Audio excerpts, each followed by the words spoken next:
It's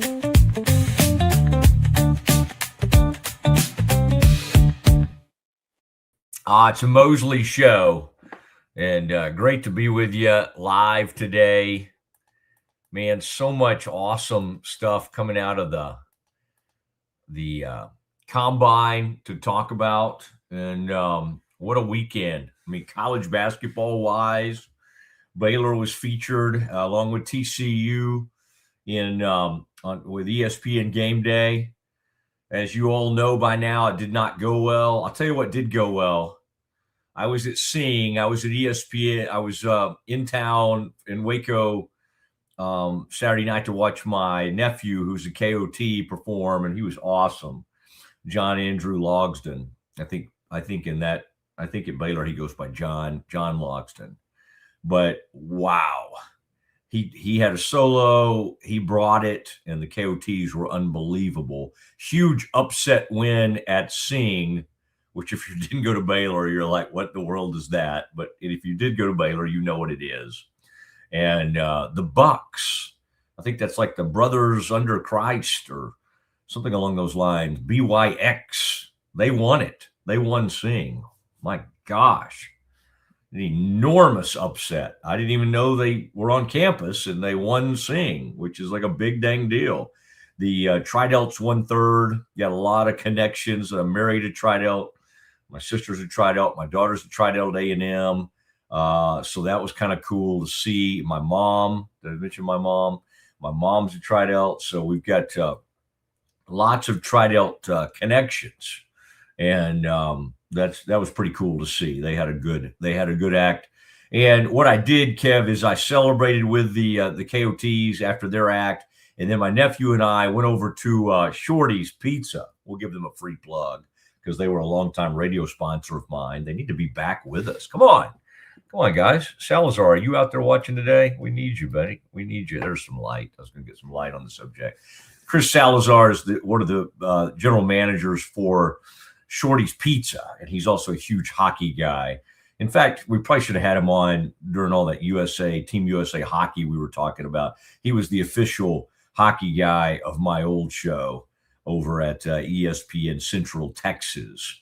Kevin Hall is back with us, and we're about to discuss some of the NFL Combine. We'll hear from Jerry Jones, and then, Kevin, I need to bring up with you the latest. There are rumors today that once free agency gets going and as we get closer to the draft, that the Cowboys could get hot and heavy for Raiders edge rusher Max Crosby. This coming from Albert Breer, a longtime buddy of mine. He replaced me at the Dallas Morning News years ago, and we've always been really good friends. In fact, I'll have him on maybe this week. The guys I want to have on this week, Kev, I want to have Eric Edom, the draft guru for NFL.com. I want to have Breer on, and we'll have one of our Cowboys people that was out there. And there were a number of them all doing a great job. Nick Harris from Fort Star Telegram, John Machota, Todd Archer was out there, and then Joe Hoyt and Calvin Watkins, both from the Dallas Morning News, Tommy Yerish from Cowboys.com.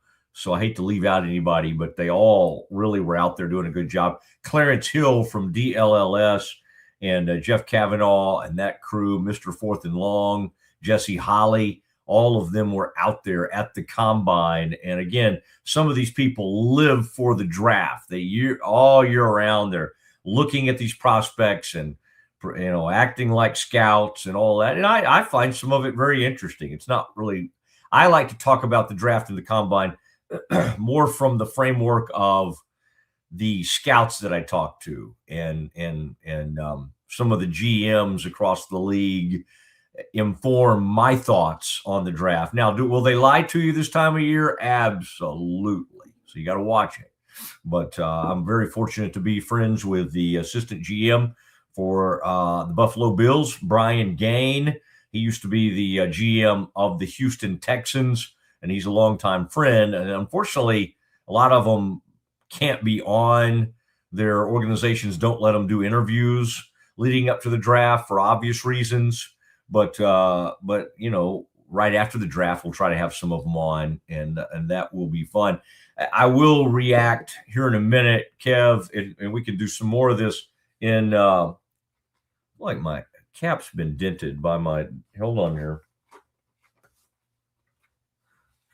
I didn't like the look of that. It's like it's still. All right. I'll keep talking while I figure this out. There we go.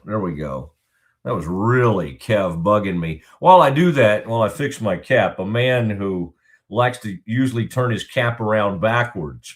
And I noticed, maybe to honor you, Kevin, the Z-Man, Zach Burke, filling in for you the other day, did the exact same thing, had the Rangers cap going forward, like most, men of a certain age like to wear their cap.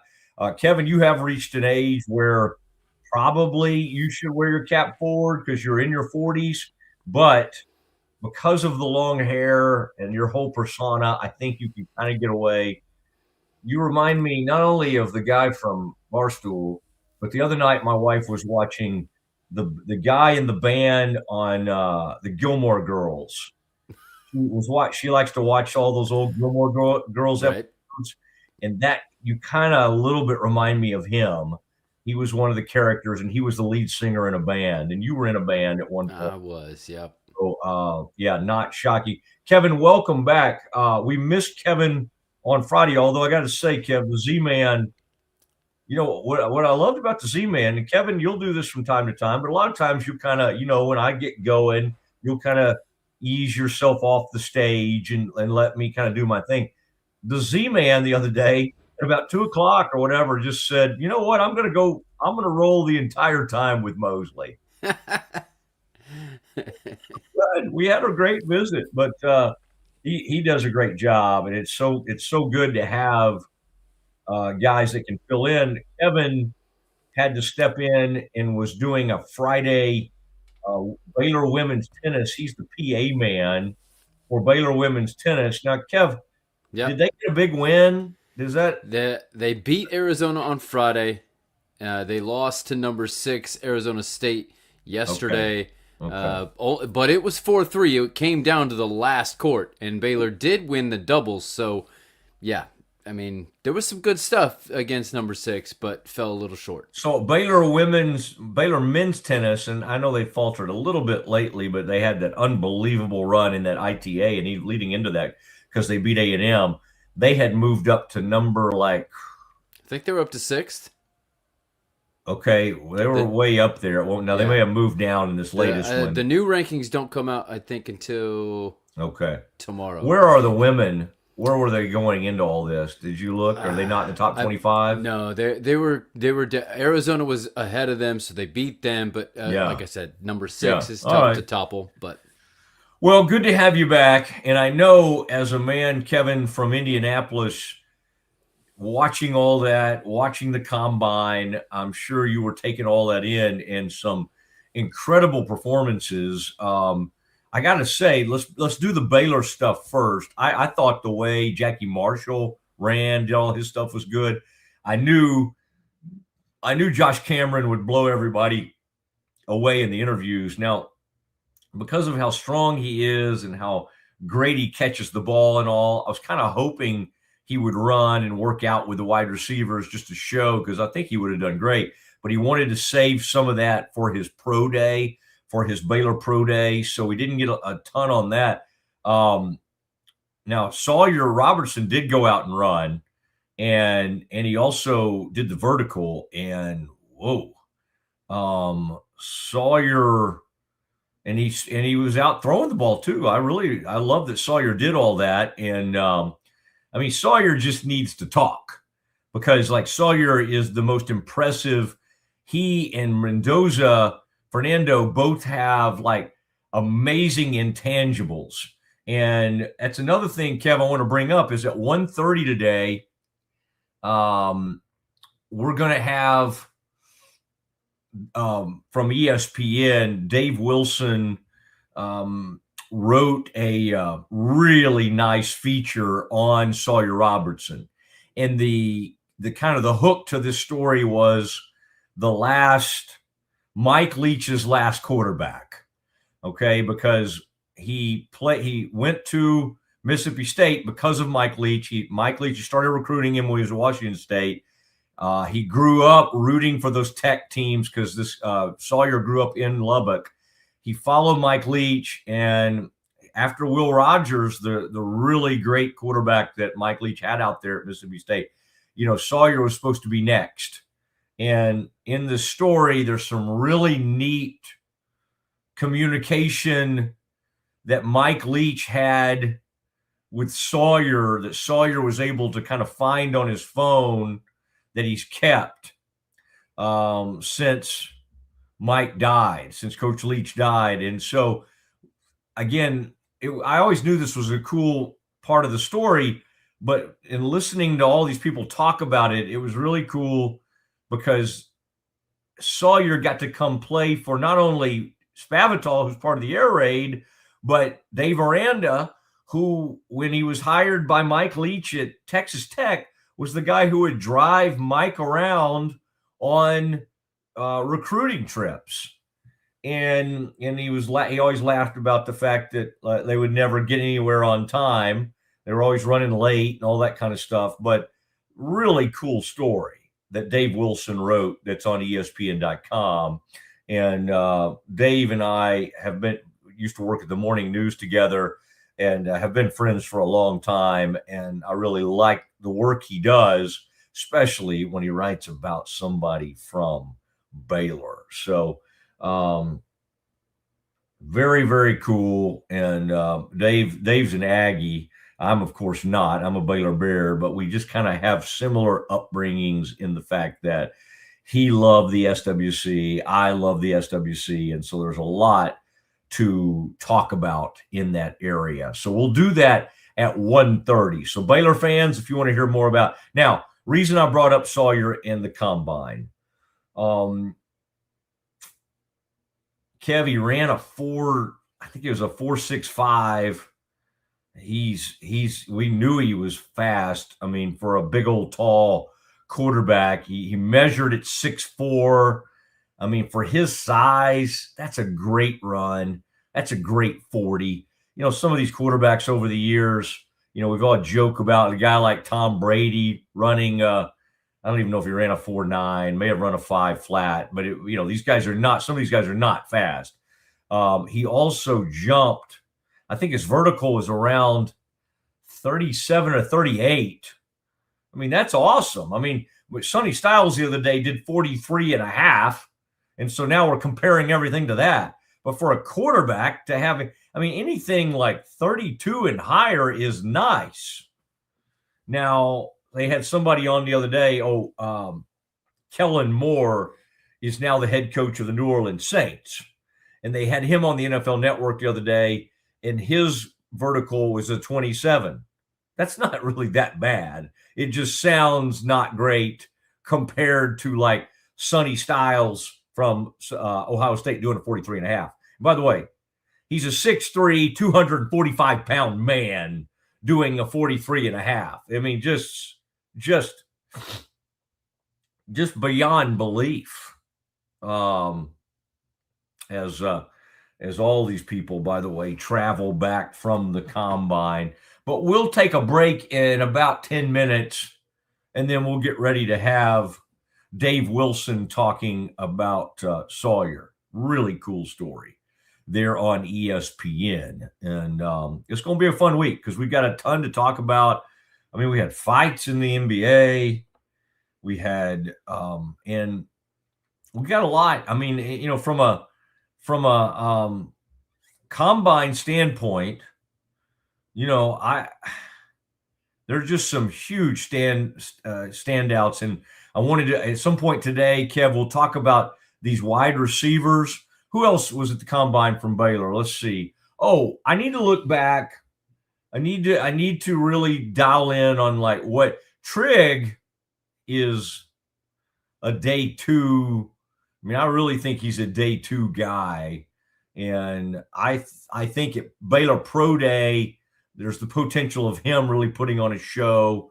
I kind of want to – I need to look into more like what Trigg did over the weekend, but he's just such a unbelievable athlete. He catches the ball. I just cannot imagine. I know the Oregon player Sadiq, and we talked about this the other day, put on like an amazing show. And from a tight end standpoint, probably from a vertical / broad jump and 40 time, may have had the best tight end deal ever. I mean, it was unreal what he put on. But Trigg is also a beast. And so we'll have more on Michael Trigg as the week unfolds. I'll tell you what, we'll try to do at some point. We need to get Trigg and some of these guys on the show in the build up to the draft. And I'm sure Brent, Brent Ingram will help with that. One of the guys used to, I just remember that about Taylor Bryan. He's now at Auburn. He was the Baylor football SID. And I just remember how cool it was. Like in this whole process, Taylor would share with me, the numbers of all the agents of all the Baylor players. And that really helped me grab all those. I mean, maybe I could grab them without that, but that was so nice to have all that. And so anyway, I just thought that was something that came to mind as some of my favorite Baylor people from the past. The other guy was the old basketball, or the head SID for football. Well, they had a few over the years. Heath Nilsson, and he didn't like some people, but for whatever reason, he liked me. And that was great to have Heath Nilsson on your team. Was very big. And Baylor had a really good group back then. And then, by the way, they still do have a really talented group over there with the people running their SIDs, including Brent Ingram.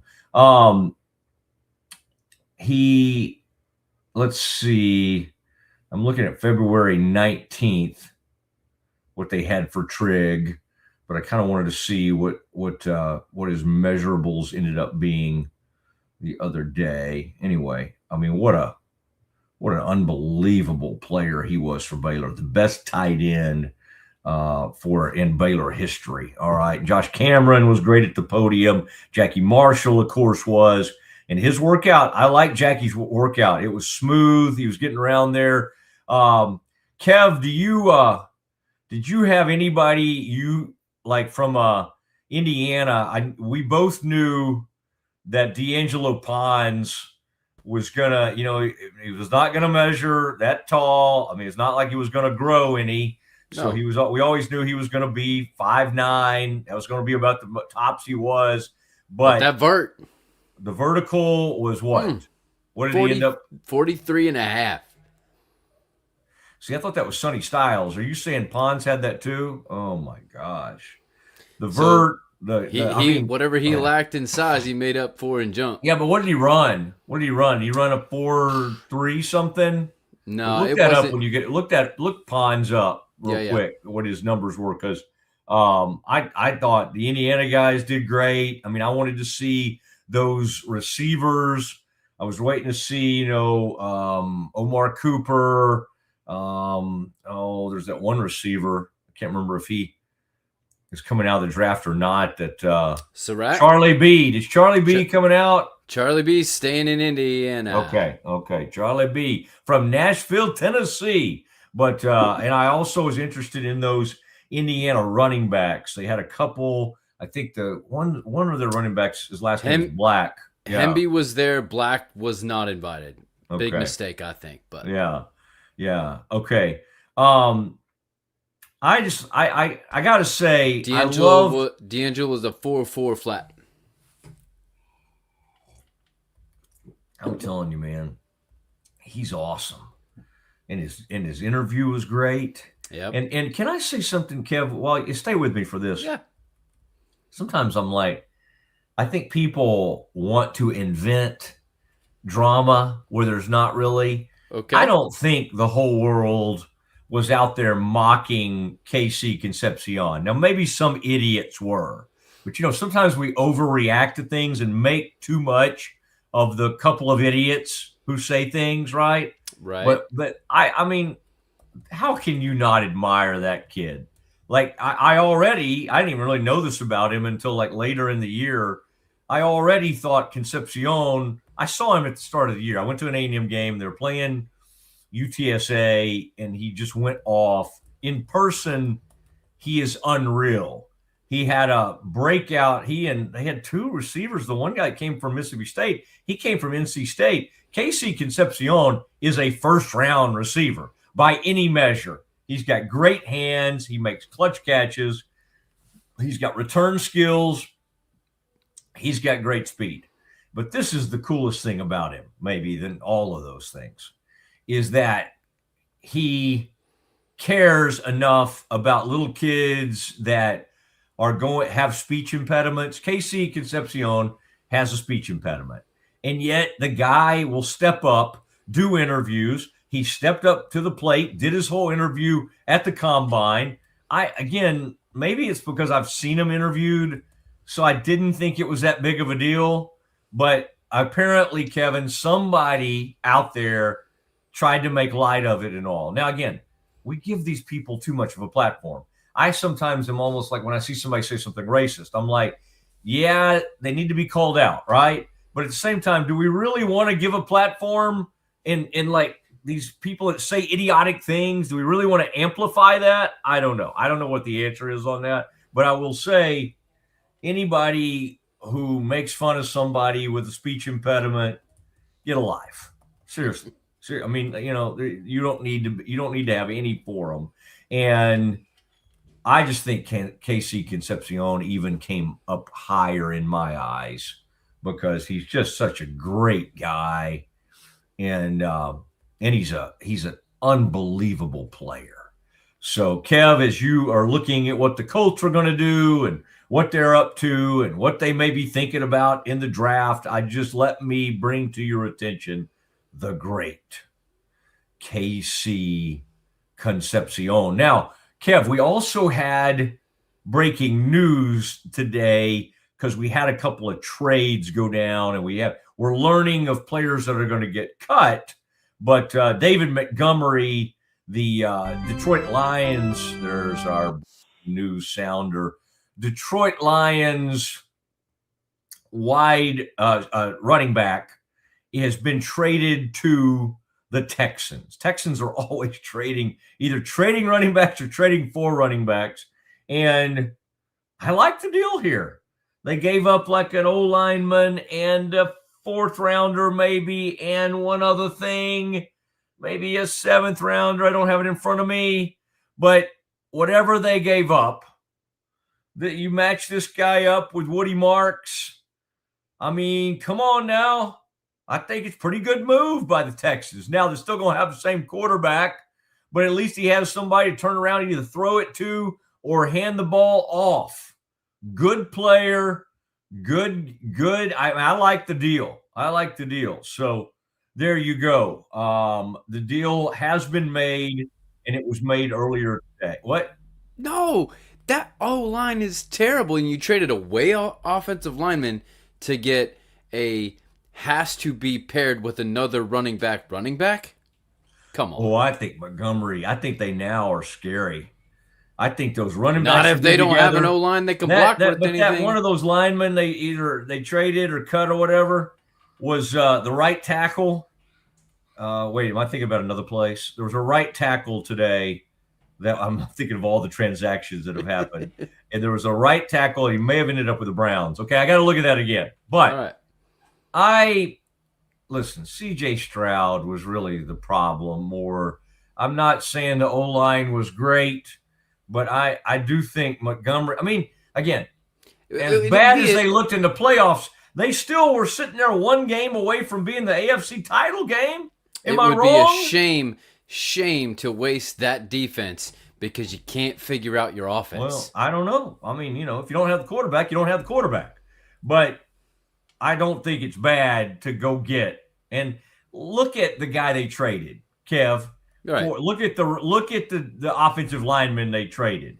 I don't think it's anybody we're going to be like, oh my gosh, they gave up, blah, blah. I mean, I can't even remember. But he's wait, not that great. Wait till he gets to be with Dan Campbell, and he may turn into something. We'll see. I think both teams did fine. Yeah. I think the Lions ended up getting a decent haul in Montgomery. Lord knows I've seen him against the Cowboys. He's still good. All right, got a big-time guest. Scotty B. It's important to build trenches. Thank you, Scotty. All you had to do is look at Baylor last year to know that. You need help in the trenches, and it's arrived in the form of Hosea Wheeler from Indiana and many others, and the Weiss kid from Marshall and the kid from South Carolina. Bring them on. Bring in the trenches. All right, got to take a quick break. And then Dave Wilson from ESPN.com. Great story on Sawyer Robertson. He joins us next. Okay, that was really great for the first time on your own. Let's maybe take a break, and then we'll come back and do some more. Sounds great.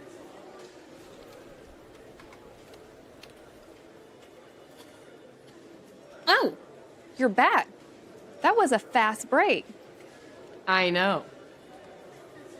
Hi, would either of you be able to assist me? Yes, she'd love to help. Oh, yes. I love assists. Central National Bank, proud partner of Baylor Athletics and Baylor Women's Basketball. If I had somebody that was looking for a car, I would definitely recommend Allen Samuels. The trust that I have, the care that they take, they genuinely want to take care of you.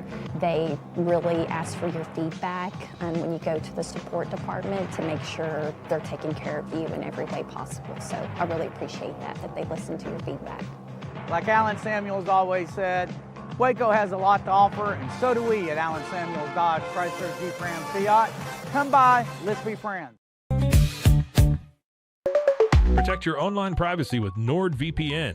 Browse securely, access content from anywhere, and keep your data safe with military-grade encryption. NordVPN.com. That's NORDVPN.com. Welcome to Kitbag, the ultimate destination for football fans. Whether you're cheering for Arsenal, Chelsea, Manchester United, or any other top club, for true football passion, think Kitbag. Visit kitbag.com today. That's KITBAG.com. Kitbag. Our patented handles were launched in 2018. We continue to push the boundaries of strength training. Join us in making your training more natural and effective. Visit Engels90.com to learn more and revolutionize your workout. We offer fast shipping, exceptional customer support, and furniture solutions that stand up to high traffic environment. Elevate your space with BizChair's vast selection of stylish, reliable, and cost-effective furniture. Visit us today at bizchair.com to transform your business. Circulon C1 Series Clad with Scratch Defense Non-Stick. Maximize cooking, minimize cleaning. Discover the unmatched durability and elegance scratch-free, worry-free, forever.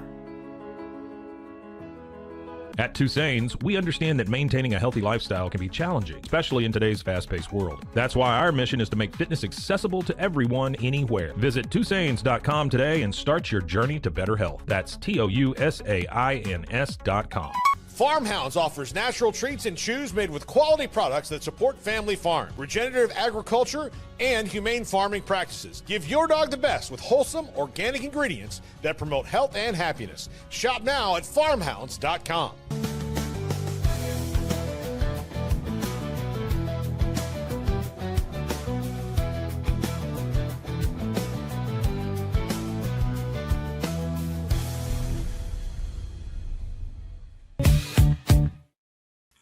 Now back to the show.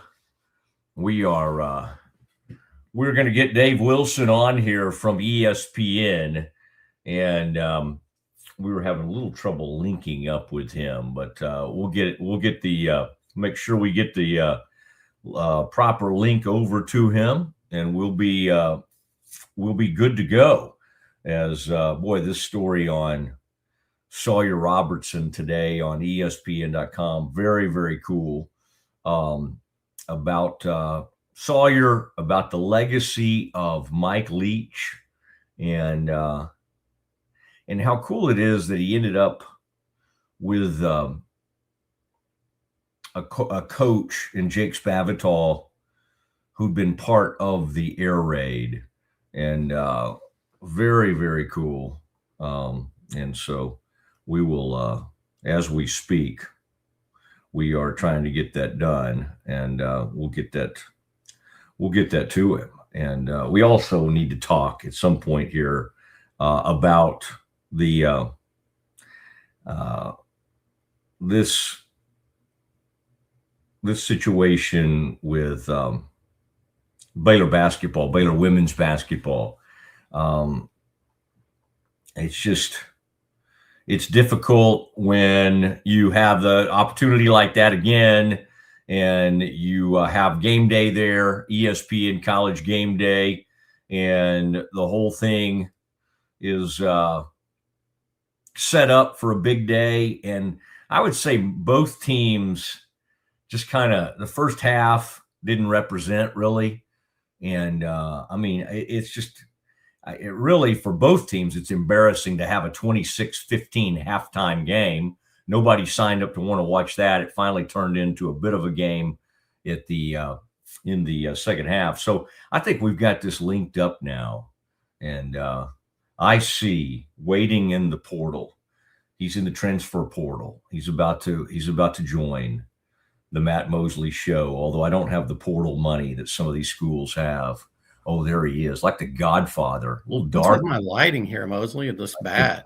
I think those blinds you could, but if you undid those blinds, I'm afraid it would be bad. It would dark. I don't have it. I just need a cool setup with like a bookshelf and stuff. I don't have that, so I'm sorry. You're fine. I just, for years I did radio, so it's not anything you had to be concerned about, right? And right. And soon I'll send like a ring light and all kinds of things to you, so you'll be ready to go. I was lamenting Dave Baylor's loss to TCU yesterday. College Game Day goes to Waco. And we're going to talk about, I loved your story on Sawyer Robertson.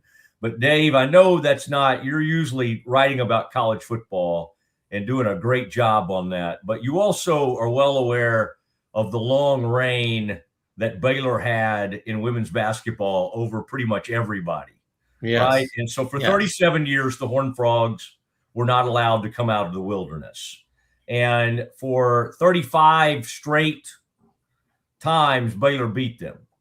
And Dave, unfortunately, the Frogs have now won the last 5. And so I don't know. It was unfair to anybody who was hired to replace Kim Mulkey to think that Baylor could just sort of go on dominating everybody. But it's why you hate replacing legends.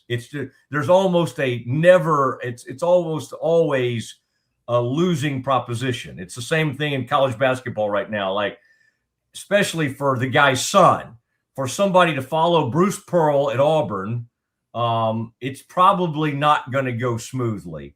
I would say that the only time it's gone smoothly in recent years is John Shire at Duke for Coach K. But listen, Mosley, that's my first beat ever in journalism was covering the Kilgore College women's basketball team. And Coach Evelyn Blaylock was kind of a mentor of Coach Mulkey's, and she won 3 national championships at Kilgore College, and they couldn't replace her either. So I actually talked to Coach Mulkey about her one time, and she said she drove to Kilgore by herself to go to Coach Blaylock's funeral to pay her respects, because Coach Blaylock was one of the first people that sort of helped her out and would send players over there to Ruston to help her out at Louisiana Tech for Coach Barmore.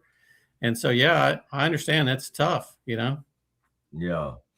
But for it to be the Frogs conference, that's really what's difficult. And Dave, you being an Aggie, you don't always lead with that, but I'll certainly remind folks of that. From a bubble standpoint, by the way, the Aggies women's coach, I had her fired. I thought she was headed toward, and suddenly she somehow turned that program. She's got them winning. So maybe, who knows, maybe she's turned that around. They paid a lot of money for her, and it was not going well, but now it is. Dave, have you spent any time with Bucky Ball? Bucky Millen, the Texas A&M basketball coach, or have you? Have not, but I know the enthusiasm is for, I think there was a sort of a bare minimum expectation given that there was like one player on the team when he got there and they were throwing together a team. And, Buzz was beloved as a Billy Clyde assistant, a Texas guy. And he came there and then it just kind of, people started getting a little worn out on the speeches and the book recommendations. And, I think Buzz is interesting character, interesting dude. But I think after a while they were like, why don't we just win some basketball games? And so when he left and all the players were gone, I think there was sort of a, hey, what could go, it's a young guy, plays exciting brand of ball. Let's see what happens. So I think it's been a really just fun. I think the Aggies have just enjoyed the season. It's been fun to have a guy that has brought some excitement to it. I don't know if you know this, but Texas A&M basketball has not traditionally been a source of much enthusiasm down in College Station. Well, the guy who sadly is having to step away from Tarleton State did infuse A&M basketball with some passion, and that's Billy Clyde Gillespie. That's right. One of the. I think that's one of the old. Be careful. The grass is not always greener. Oh yeah. He had one of the greatest jobs. That Aggies loved him. He could have, as long as he just kept kind of doing his thing, could have done it for 10 or 15 more years. They would have named that building after him for sure. And Kentucky came calling, and the only person that can turn down Kentucky is a guy named Scott Drew. All right. Man, Dave, this Sawyer Robertson story, really nice job on that. It's funny how these stories work. You start on these things, and then you probably have in your mind, okay, maybe it'll run now, maybe it'll run this. Well, this one, I mean, my gosh, you and Sawyer have had time to. I mean, it's almost like you're like his big brother. I think there's been fishing expeditions. There's been all kinds of things. This story comes out connected to the draft because he was just at the NFL Combine. I was trying to start his Heisman campaign a little bit too quick this year. I think you kind of were picking up on the same vibe. Yeah. And obviously Baylor didn't have the season we thought they might have. He still put up great numbers and all, but sometimes, Dave, there are these people that come along and players, and you're almost like, this guy seems too good to be true. I would say you've now spent enough time over however many months and sort of watched Sawyer's career where you now kind of are, you probably had those thoughts. It's like, is this kid as genuine and earnest as he really seems? And I think, Dave, the answer you've come up with is that the answer is yes. Yeah, I mean, I think we don't know any of these people, even the coaches, the players, really very well. I mean, we get such short windows with them. And that's always the concern, right? Is like, I'm going to write a story about what a great person this guy is based off a 20-minute interview. And I sort of tend to avoid that because I don't know. I think there's been times in the past, we've been bitten by that. And so this started, like you said, was, it was the week of the Sanford game. So he'd had the SMU game. Everything looked like it was firing on all cylinders. And I thought, man, this guy could be a dark horse Heisman contender. And I went up there to sort of, the Baylor SIDs were great about saying, hey, if you want to come up. But then Sawyer kind of took it out of their hands a little bit, like where he's like, hey, let's go fishing out back, and they were like, dude, can you just let us know what you're doing? Because this guy's just going to, Sawyer's very not guarded. And so it was just, I kind of got to see him really in his element. He's just walking around the building, working the rooms. He's like, do you want to go to Bible study with me? And I'm like, I don't know, man. It's a kind of private. And he's like, dude, I don't care. Just come on if you want. If you don't, you want. And that's what's interesting about him is like, I think Sawyer can meet everybody on their terms. I think he can say, hey, this is open to if you want it. If you don't want it, I'm not going to judge you. I'm not going to preach to you. I'm not going to try to get you to. But if you want to come. And so for me, as a guy writing a story, I'm like, well, yeah, I kind of want to see what this is about. And you just end up kind of really thinking, hey, this dude's really fascinating and really earnest, really wholesome character. And And same thing you talked about. I wrote a story. I actually wrote a draft of this story, and then the season kind of went the way it did, and there was not a real good window to run it. And so I basically went back to editors and said, hey, I think there's an intriguing story here for a guy that could be a kind of a wild card pick in the draft, in a draft that's not very loaded at quarterback. And I was lucky enough that they wanted it. And so I was able to kind of pick it back up and go up and see him in Frisco while he was training and talk to him about that. I love the Mike Leach angle on this. And it was like, Mike Leach's last quarterback, and what you unearthed with the help of Sawyer is even some things that Mike had said to him that Sawyer thought had been lost to history. He thought maybe somehow he'd lost some of those text messages on his phone, and we've all lost things on our phone, me more than most. Me, one time in a fishing hole in East Texas at Elkhart Lake, out there outside of Palestine at Elkhart. Yeah, and I was diving down in there. You should never dive in that lake, but the thing hadn't been dredged in about 40 years, and trying to find one of those. But we all have, Dave, we've all had those, like our kids' pictures or something, and we've lost something. And he found something that Mike had said to him that maybe he put like in his videos or something, and he thought he had lost. And it was kind of neat. It was very poignant to think of Mike Leach, as weird as he was and as not non-touchy-feely as he was, to see that he like genuinely cared about this kid and was trying to kind of unlock him. I mean, Sawyer was not one of these quick studies who's like rolls out and as a freshman, he's just unbelievable. Oh, look at this kid. This is the next great quarterback at Mississippi State. This was a journey that took 3 or 4 years before he was ever unleashed on America. But that for you to have chronicled Mike Leach and had met him over the years, I know to that angle had to be like really, really interesting to you.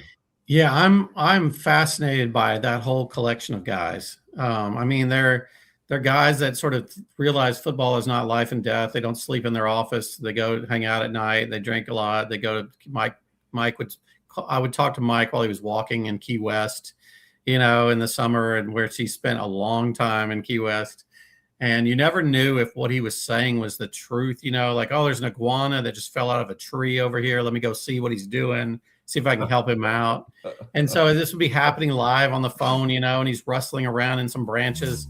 And so that's one of the things I took from this was like, when you were Mike's, you were Mike's, he like, Sawyer wanted so badly to play for Texas Tech and they weren't interested. And then he got this great consolation prize. And that is, his idol, recruited him instead, first to Washington State and then to Mississippi State. And then he wanted so badly to show him that he was the guy he thought he was, that he got in his head. Will Rogers told me that it was very obvious, you could see Sawyer and he would just go check on him and say, hey man, are you okay? Like, it's not that, And so Sawyer genuinely, like I told him, I said, I feel like there's a little bit of sadness here that you're going to constantly wish for Leach's approval and you're never going to get it. He said, I think you're right about that.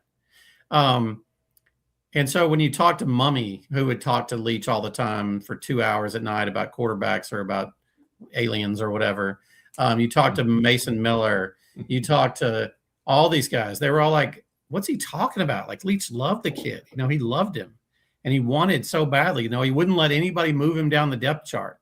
And he was not playing well, but he said, no, it's going to be fine, because that's what's the magic to me about all those air raid guys. It's literally about, when Kyler and Baker were at Oklahoma, I wrote a story about Lincoln Riley and why is he such a quarterback whisperer? And I had so many of these air raid play callers say, like, we're all good with, like, it's just how it works. You make the quarterback believe he can call anything he wants on any play and make the throw, and then they do it. And that's the baseline of what that system is. It's about belief. It's about trusting the guy has the right call at the line. It's about what he sees rather than what you see. And so Sawyer just couldn't get over having that much trust from Mike Leach, and it really ate him up. And he just says, he'll never see it. He'll never see that I finally figured it out. And that really bothers him.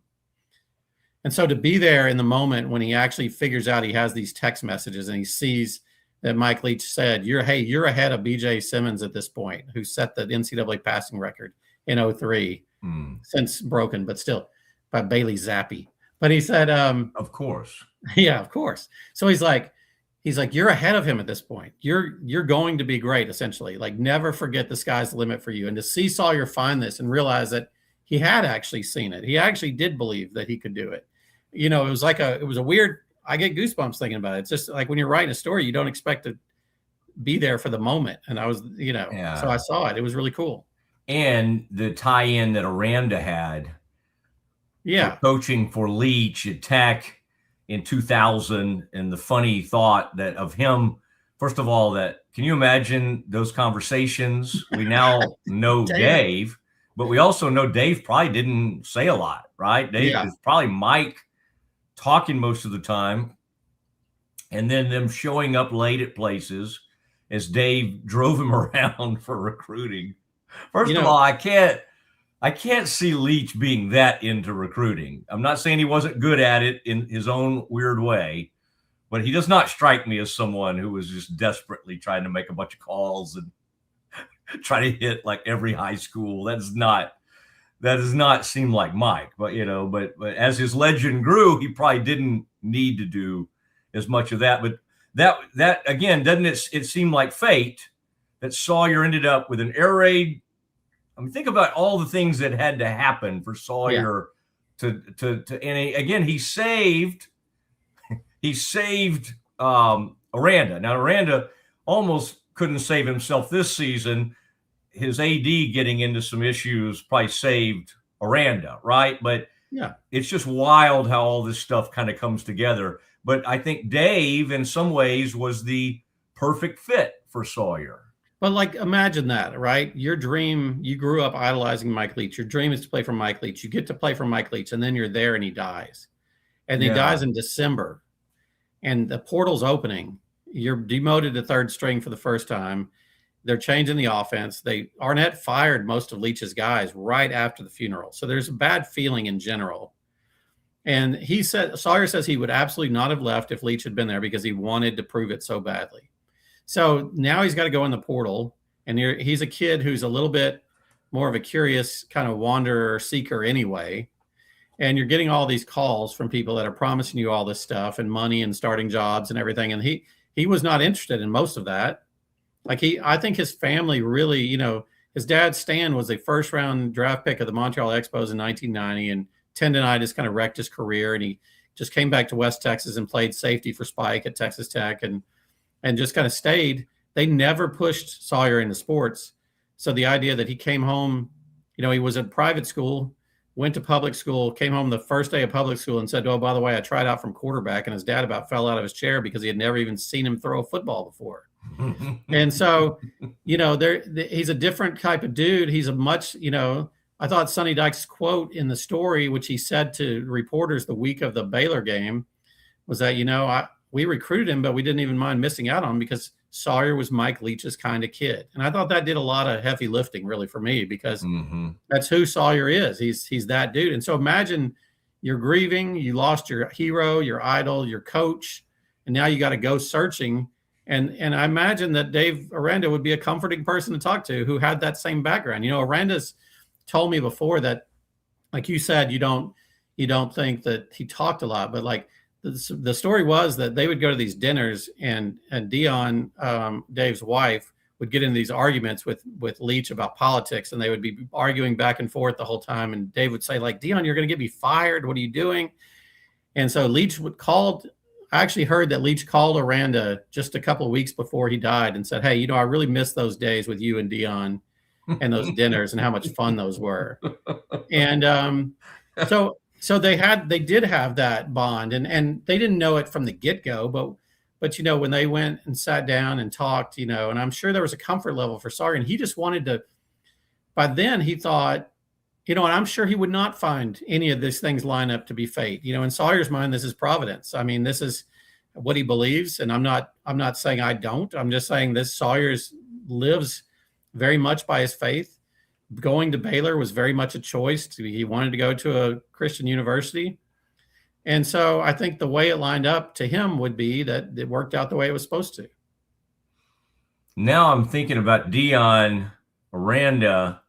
She may lean a little left, is what I'm thinking. I'm not trying to like stir it up over here. Just saying, I'm sure it's in general about anybody.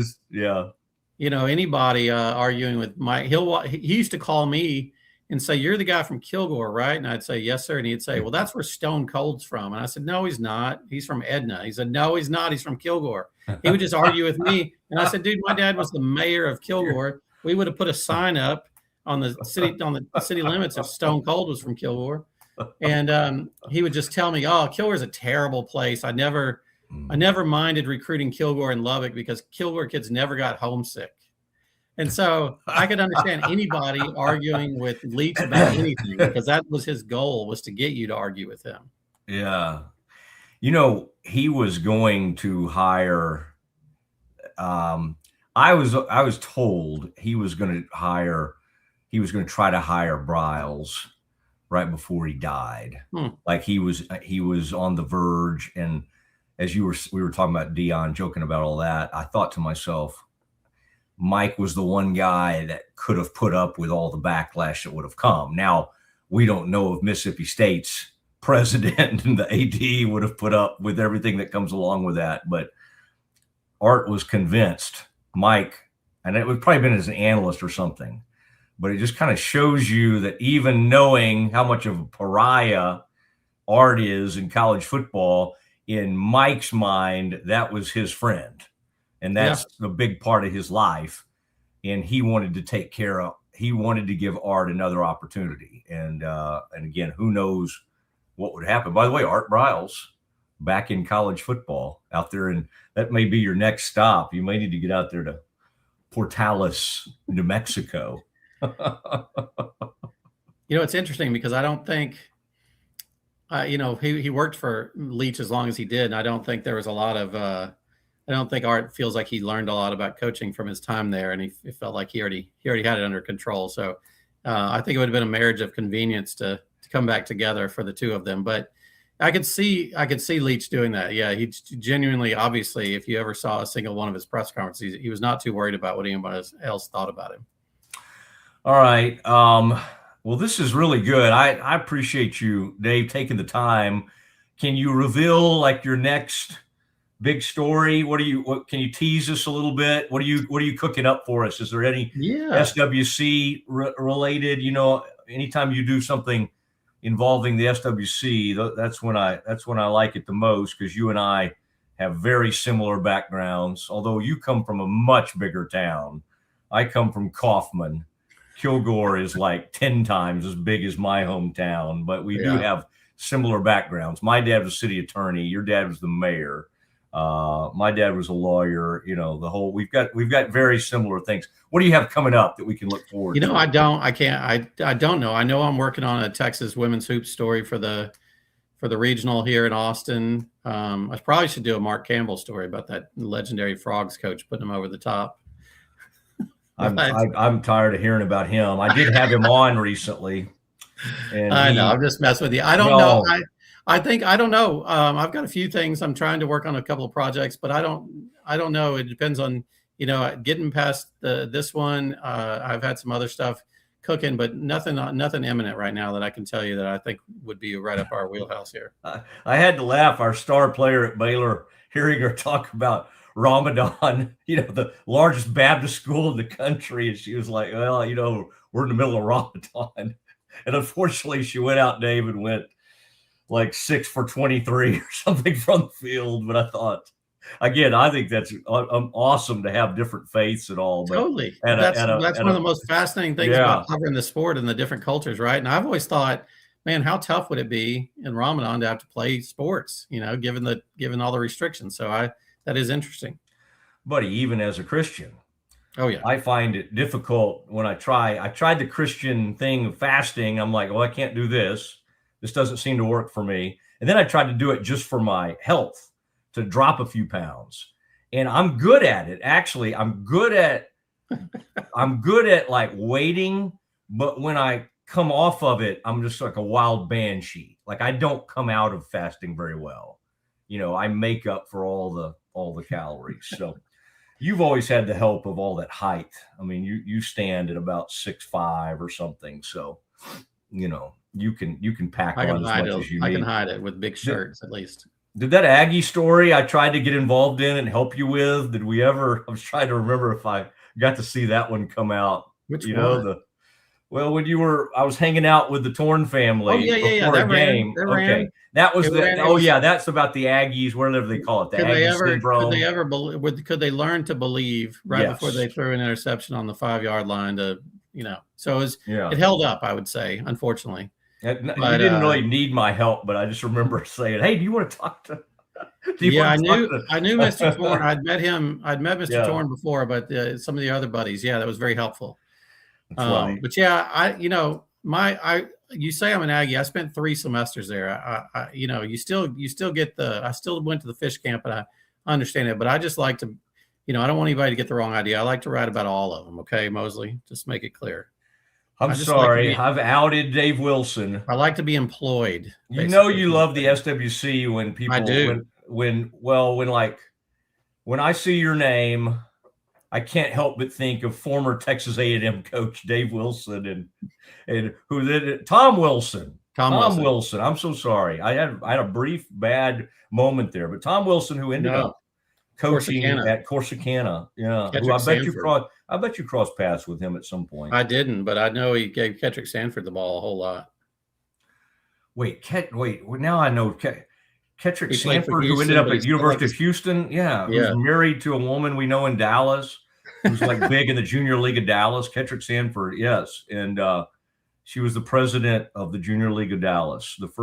He is married to the first African-American president of the Junior League of Dallas. Kettrick Sanford is. So you and I could do this all day, right? We could do it all day. But he was great. But the pre-Kettrick Sanford at University of Houston was a guy back in the SWC days named Chuck Witherspoon. And they would hand it to Spoon, and he was scary good. He was probably 5'7", 5'8", was a sledgehammer, and could not be stopped. And he would have been coached by probably John Jenkins. Probably post-party. I had a few text message exchanges with Spoon for a story I wrote a few years ago, but we never quite got on the phone together. But man, he was awesome. Yeah. Remember how awesome their jersey names were, though?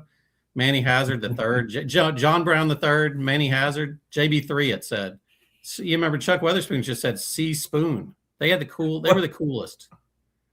One of those guys from Switzer's Oklahoma team that was firing guns up there in the dorms ended up on one of those U of H teams. His last name may have been like Peters or something. Don't get me lying, but Manny or Hazard, whoever you were just talking about, I think he had 106 catches one year, and I never knew of those quarterbacks. If I have to have a hard time telling you, I know one of them won the Heisman. Andre Ware, but I could have made the argument that Klingler was better. They're both awesome. Klingler told me once that they would call a play and Manny would just supposed to run a route. He'd say, "I don't like that route," and he would run a different route, catch a touchdown. They'd come to the sideline and Jenkins would say, "What just happened?" And he'd say, "Well, I didn't like that route, so I ran a corner instead." So Jenkins said, "All right, just do that from now on." And that's kind of how that whole offense worked, which I always found fascinating because they were so awesome. The best one though was Jenkins, and one of the things he got in trouble for. Oh yeah, was showing that film session. Want to keep their attention, Mosley. Want to keep their attention. These young men, some of their concentration. You needed to keep them involved, and he would splice in some porn. I don't know if it was softcore. I don't know, but he would in those film sessions. Apparently he would splice in some porn. Oh yeah. Oh my gosh. There's one great Baylor player, unbelievable Baylor player. And he wanted to go play for Bill Yeoman at U of H. It's Alfred Anderson. And he was desperately wanted to, but I think they misread Alfred. Alfred came from a Baptist home, did not drink, was at one point was considered the like number one recruit in the country, and they took him out and tried to take him out drinking.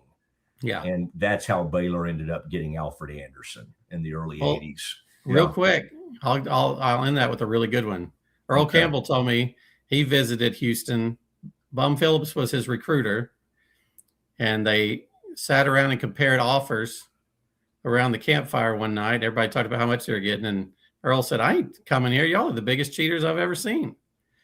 And so he had to call Bum and tell him, "I ain't coming because y'all are cheaters." he goes to that bastion of just above board behavior at Austin. Okay, we know. He says that he swears that DKR was the only one that didn't personally try to offer him money. Of all the people around that program. He says DKR didn't do it. Oh my gosh. Well, the guy, by the way, trying to recruit Marcus Dupree, on that video, that 30 for 30, was Tommy Rayo, the old running backs coach for Acres at at Texas. And Tommy Rayo was my dad's best friend at Baylor. They played football for Baylor together in the late 60s. So, all right, Dave, this is great. Story time. This could be a weekly deal. Now, unfortunately, I don't know if I have the money to pay you what you would normally require. So I'll have I normally get zero from this, so it works out good. I tell you what, the VTEX, your place, your choice. Schmaltz is a sponsor of mine, the greatest sandwich shop in Central Texas. On me next time we are in Waco together. Dave, I appreciate it. Great job on the Sawyer stories, story. man. Thank you so much. It's good. There he goes, Dave Wilson from ESPN.com. And we go way back. And Dave was at the morning news, and he was a big shot already there and had become like an editor and all that. And then he goes to ESPN.com and was doing some editing and all that. And then became really one of their top writers at ESPN.com. Now, he was always a writer, but he just really has a knack for some of these stories. There's one other guy there, I think his name is McGee, Ryan McGee or somebody, that also kind of has an ear for the off the beaten path kind of story. But Dave does an incredible job. So fun to have him on and talk some old SWC. He is obviously from Kilgore, so he knows about Country Tavern. Next time you're heading down I-20 and you come to that Liberty Hill, I think it's Liberty Hill exit, take that exit, go right down the road and enjoy the finest ribs in the state of Texas. Right out, and I think it's technically in Kilgore, but it's really kind of out on the outskirts, out between Kilgore, Longview, all that area, on I-20. All right, as you're headed toward Louisiana or coming back from Louisiana. It is the Mosley Show. Wow, that was fun. And that's a great story on ESPN.com about Sawyer Robertson that he worked on for a long, long time and kind of had to repackage and repurpose. And I think it turned out really, really well. I'm not his editor, but I liked it. And he didn't really need an editor is the thing, because he knows how to do all that. I needed an editor at times.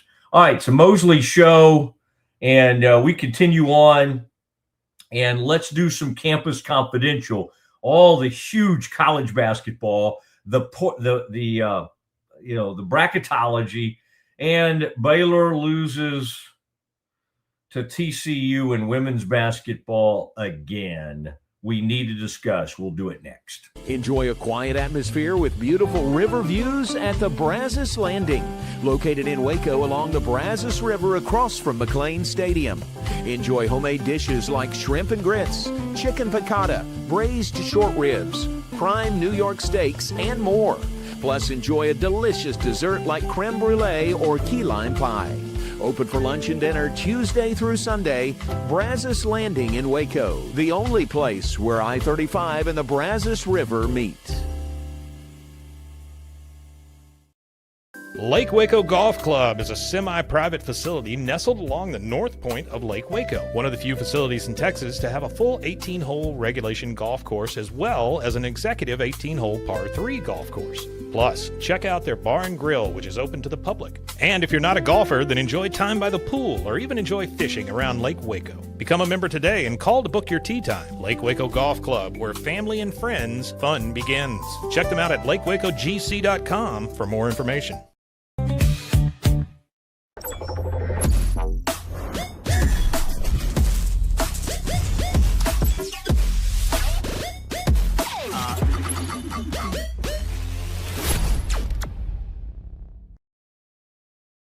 Everybody at Ecolife really has a passion and a real interest in helping people feel well. How much further can we go to get you feeling even better? It is a complete partnership between the two of us.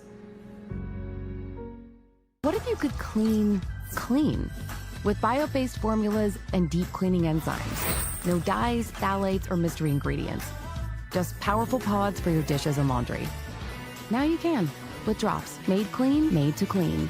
It's not just a glove, it's a 44 Pro. Crafted with dedication, made for performance, and built to last. Get your custom glove today at 44pro.com and experience the 44 Pro difference. That's 44pro.com, 44 Pro. It doesn't matter if your investment budget is small or big. All you need is Benzinga Pro and its powerful news alerts, price tracking, and portfolio monitoring. Subscribe now, and we'll skyrocket your portfolio today. I am obsessed with helping business owners increase their traffic and turn it into profit through the power of Pinterest marketing. It's this amazing platform where people are looking for ideas, inspiration. They have a problem and they're actively looking for a solution. It's hard to find supplements that work. No, thank you. Plant-based supplements made from the Earth's most powerful plants for your immune health, gut health, workouts, and more. Find out more at auraorganic.com. Protect your online privacy with NordVPN. Browse securely, access content from anywhere, and keep your data safe with military-grade encryption. NordVPN.com. That's NORDVPN.com.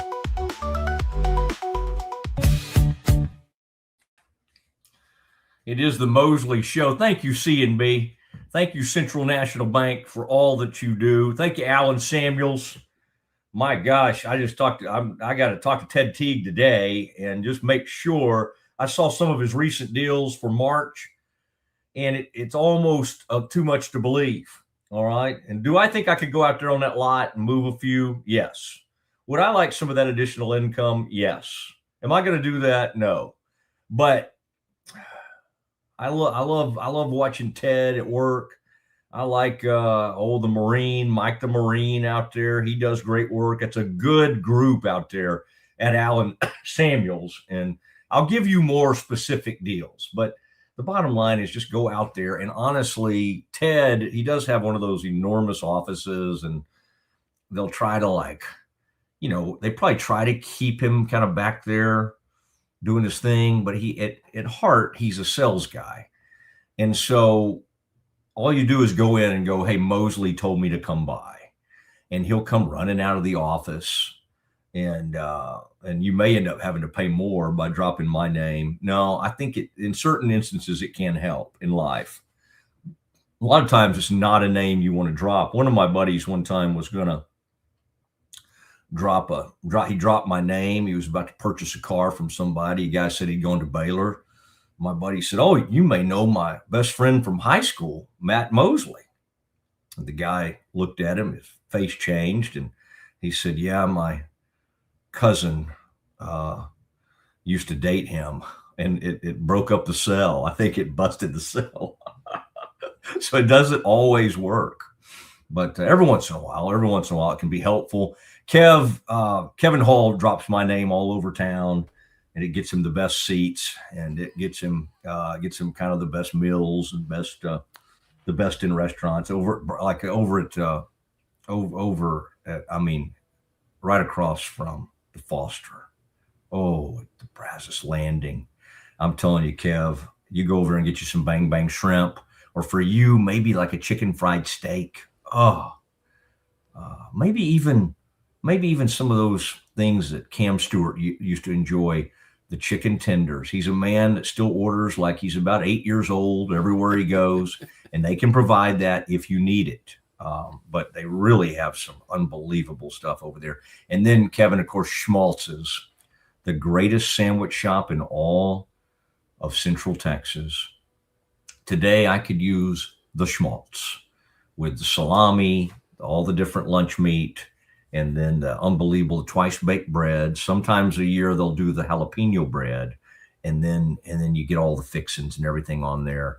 One of the tremendous sandwiches, really, in the state of Texas. All right, Kevin, take that off of your head now, and let's focus on something we like to call Campus Confidential. And Kevin, as we begin today, and this is where Kevin really shines. I mean, as if he hadn't shined already.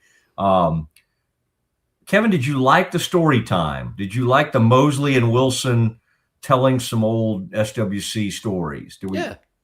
Okay, or did not Kevin not bring in a lot of enthusiasm to that? All right. Unfamiliar to me, I'm sure, but most of our audience is aware of some of the things we were getting into. All right, Kevin, I need you to bring more enthusiasm to Campus Confidential than you did that answer. What do you have for me today, sir? Well, so is it okay to talk about the combine with campus? I mean, it's kind of the crossover, right? The college kids, right, on their way to the NFL, right? I will allow it. Sounds good. All right, thank you. So it was a record-setting combine in many categories, including 40 times. So as you can see, in all of these different kind of categories, and position groups.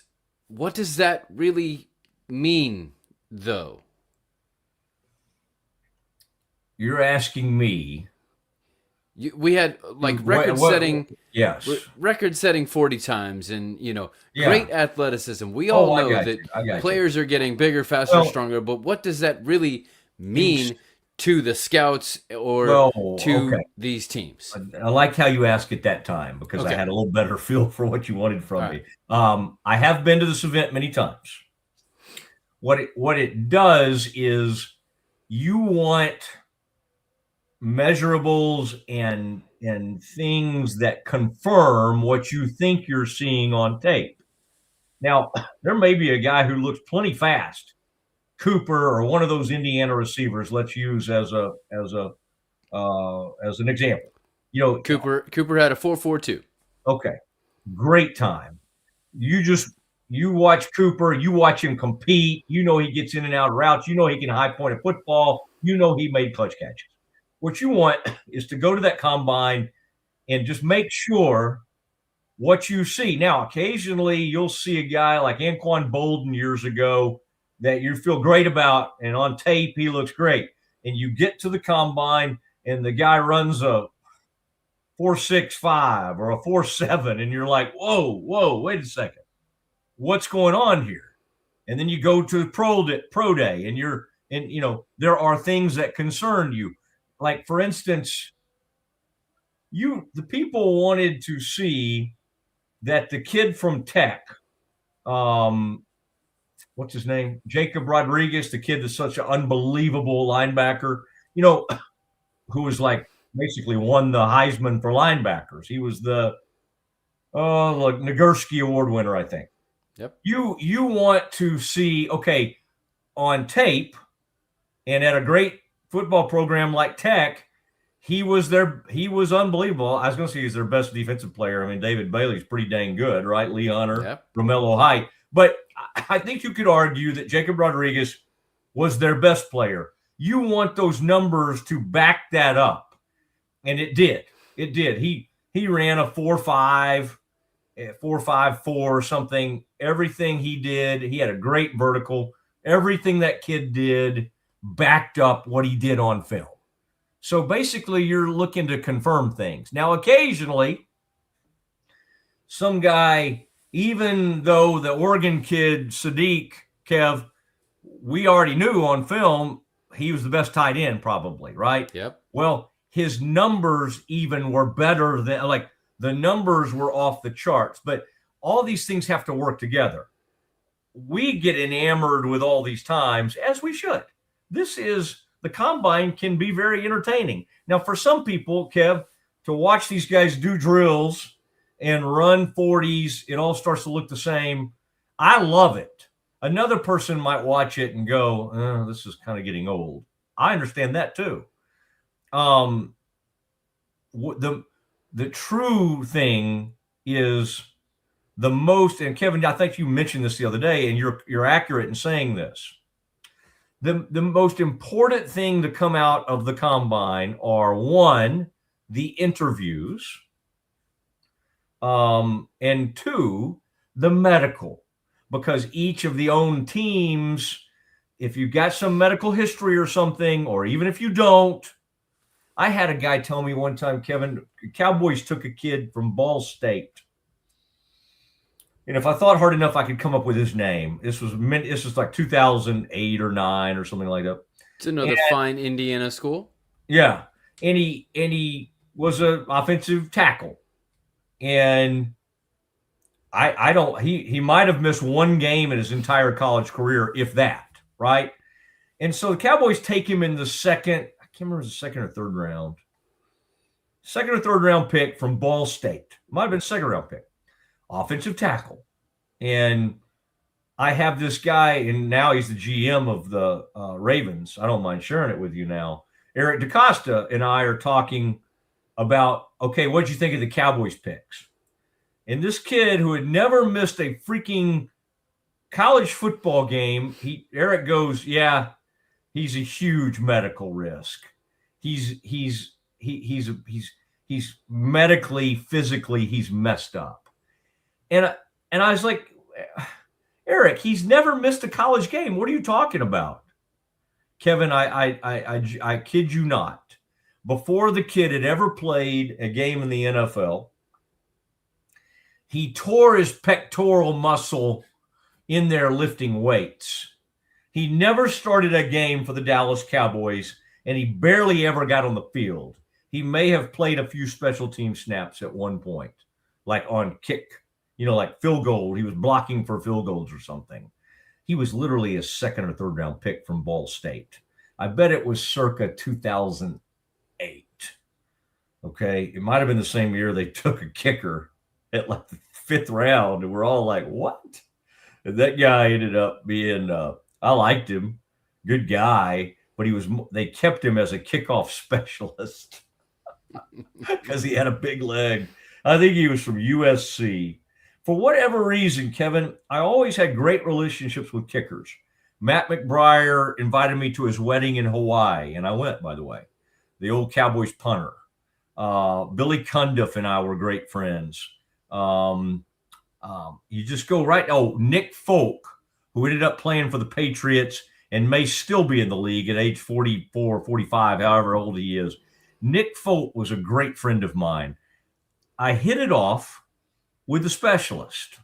I don't know why that is, but it's just the simple truth of the deal. Maybe you need to be a bridge in the gap between Brandon Aubrey and Jerry Jones. Maybe that needs to be you now. Fair point. I have not spent much time. I've interviewed him in the locker room before, after a game, Aubrey, but I don't know him. Yeah. But that whole group of McBriar, Ladiseur was the deep snapper on that team, and he did it for a long time. LP Ladiseur, and then they had a guy before that who had been there for several years, who was the deep snapper. Kevin, you've got several children. The best advice I can give you is turn one of the boys into a deep snapper. Then you can, there's that guy that was with the Colts for years, and he played at Baylor, and his name was like Hunter Snow or something. Yep. I promise you he probably played for the Colts for a decade. Yep. There's a guy and now the longest tenured Colt is Luke Rhodes, the long snapper. Yeah. Same thing with the Texans. John Weeks went to Baylor. I bet John Weeks has been their deep snapper for 10 years or something, or at least 7 or 8 years. All right, Kevin. I hope I answered your question. I just started talking about a lot of things. You kind of brought up a point here that I wanted to kind of get your take on. You like that, Kevin? Did you see that? That's a Travis Matthew No. Okay. I'm sorry, Kevin. It's not. That's fine. It's a different. That's all right. Mug. Go ahead. So, sir. if the you watch the tape of these players. Is it more influential if a player tests better, and therefore their stock will rise, or is it more influential if they test worse than the tape would present and their stock? What is more influential? Testing better? I think testing worse. I think it can. I think the better gets. Yeah, that has more of an impact because I know what you're saying. You're basically saying. So basically, it's more likely to overdraft than it is to underdraft. To kill a guy. Yeah. If a guy tests poorly, you always have the pro day to try to make up for it. And then if he still tests poorly, people are going to try to go, well, yeah, he might have dropped a little bit, but he still had great film. Right. If you have great film and then you test off the charts, it doesn't only confirm it, but somebody like the late Al Davis is going to go, oh my gosh, like that kid. There was a kid from Maryland that was a first round pick for them before Al died. And it was a perfect Al Davis pick. His name was Darius Hayward Bay.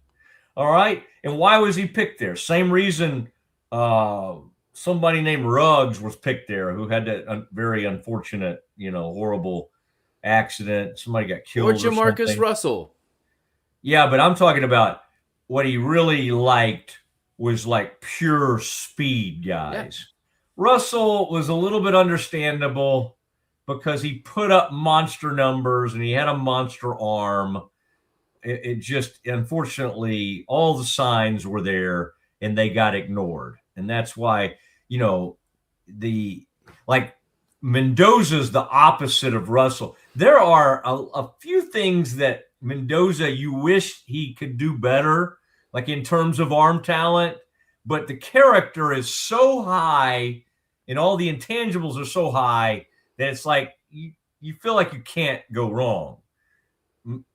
Jamarcus, the signs were there, but yes, what you're talking about, some of those other things, unfortunately, they let that dictate it. And before long, Jamarcus Russell was literally, getting in trouble for having purple drank or whatever they used to call it. Yep. I mean, which was like prescription. It's like some kind of crazy purple something, illegal stuff. All right. Big in Houston. Another weekend of upsets in college basketball. Kentucky over Vandy, West Virginia over BYU, Tech taking down Iowa State, Clemson beating Louisville, and Ohio State cutting down Purdue. So with all of that, is Florida's dominant performance over Arkansas or St. Mary's upset of Gonzaga more impressive, in your opinion? No, I would say option C that you did not give me. It's dadgum Texas Tech, who on this show we did not count out, and I kept saying everybody's saying they're left for dead. Grant McCaslin has 3 great guards. He's got some depth in the front court. I'm not giving up on that team, and I swear I was one of the only people out there talking like that. Even Tech fans thought their year was over, and dadgummit if I haven't been correct. And the other 2 games were kind of like against, kind of blah teams. This game, they go to Ames, number 4 team in the country, and just run them out of the building. They were beating them by 15 at halftime. The game was over in the second half. Iowa State might have made a tiny bit of a run, but the game was over.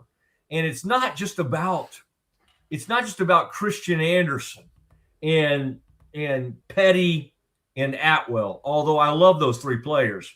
They had some dude last year. He was with you have to buy a vowel for his name. I've got to learn. It's like Bamgok or something, BAMBKOK or something.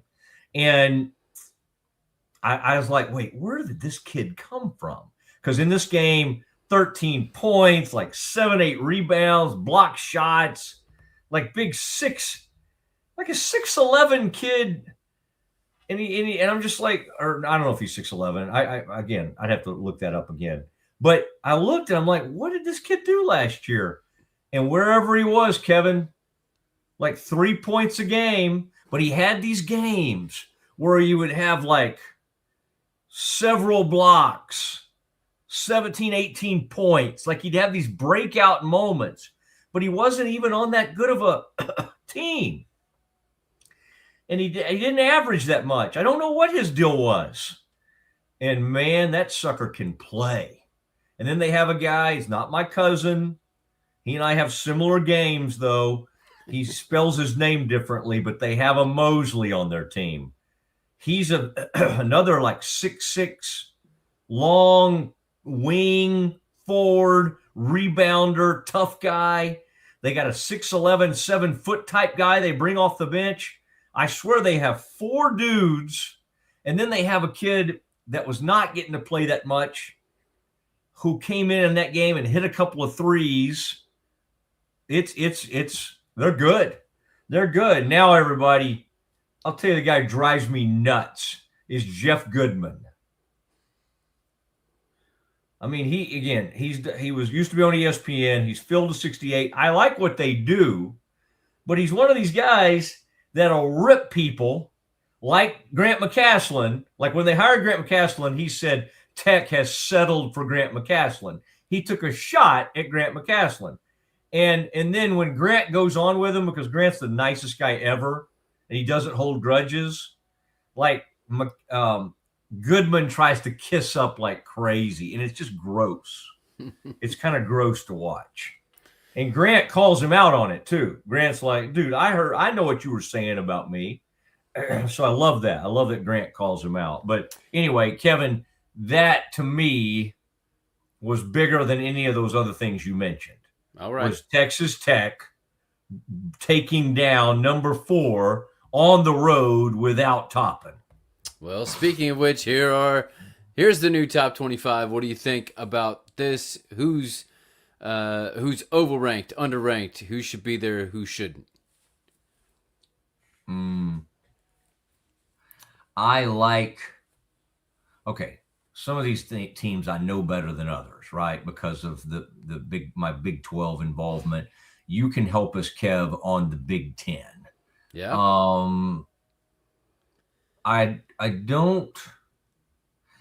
It's like I don't totally trust this UConn team, although I understand why they're there. They've had a great season. They've had some weird moments this season. Do I think they're the 4th best team in the country? I do not. So I think I could make an argument that Florida is better than UConn. Yeah. And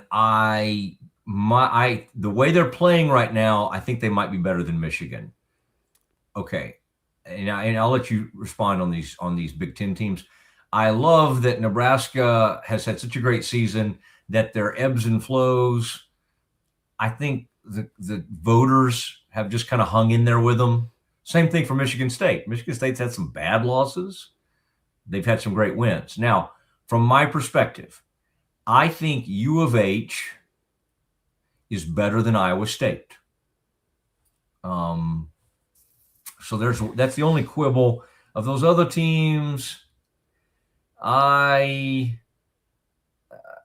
don't. Boy, Kansas is probably overranked right now. I think Peterson, the way they're playing together, they look lost. They had no chance against Arizona. So I think that number 14 ranking is too high for Kansas. And I would say right now the committee has no clue what to do with St. John's, because they were horrific. And then they came back and ran a team out of the building the other day, right? That was Willard's Villanova team, I think. Yep. Everything else, I don't have any feel for Miami at 22. I'll just be honest. I haven't watched them. I think they've had a good year. And I think that for Jai Lucas that came from Duke, I think he's done a really good job there. I do not trust Tennessee. I do not trust Vandy. So it sounds like I don't trust the SEC, which is kind of true. But I do think Florida is great. But I think the SEC only has one truly great team, and it's that Florida team. What do you think? I throw Alabama in there. I throw Arkansas in there. But I'm with you on Tennessee and Vandy. I think that to your point, Florida, UConn, swap them out. Houston, swap out with Iowa State. I think it's good from there as you get to kind of the back half of that. To your point of Michigan, Florida, I think some of that is stylistic, and we will never know until they play head to head, and even then we won't know truly because it'll be one game. So since we're having all these crazy arguments, and now Bruce Pearl has come out supporting his son because Auburn's faded completely out of the tournament right now. So he's taking shots at Miami of Ohio.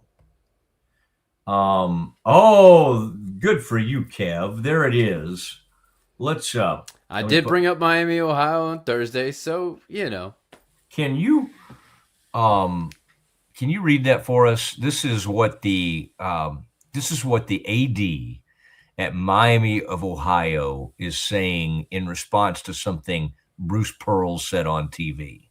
Yeah, you are flat out wrong about Miami of Ohio basketball when you say we would finish last in the Big East.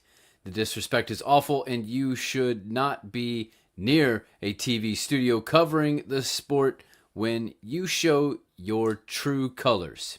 Even slipped in a we when talking about Auburn.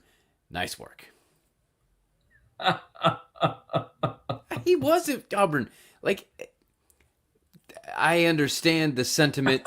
I've brought this up a few different times about how certain announcers shouldn't be on certain broadcasts of their ex teams, at least for a period of time. I don't know. Call it the same window as a Hall of Fame career. J.J. Watt on Houston Texans broadcast drives me crazy. I get it, but only time will tell, I think. Your thoughts? Well, yeah. I mean, I agree. Pearl, yeah, he's compromised on this one, but we laugh and think it's funny when Charles Barkley is shown during Auburn games when he's covering the tournament, screaming and rooting for them. So I don't think Bruce Pearl, barely removed as head coach of Auburn, we're shocked that he's stumping for Auburn. And this was on one of those, this was not actually on TV when he said this. I think he was on like one of those YouTube or podcast or something. What I've tried to find, Kevin, you may know off the top of your head, is I wanted to see their best, Miami of Ohio's best win this year. Well, that was my other question here is, did Miami show a crack because they only beat Western Michigan by 2? Granted, it was on the road, but if you're claiming to be this amazing undefeated team and wanting credit for it, and you beat Western Michigan by 2? Yeah, but we don't do that to any of these other teams that sometimes lose to teams they shouldn't. What I'm trying to find is for their NCAA tournament resume. Okay, this one says it's their arguably it's their road win over Akron on January 3rd. Ooh. I think Akron's pretty good. It says a narrow 3-point victory at Akron on January 3rd, which represents their sole quad 2 victory.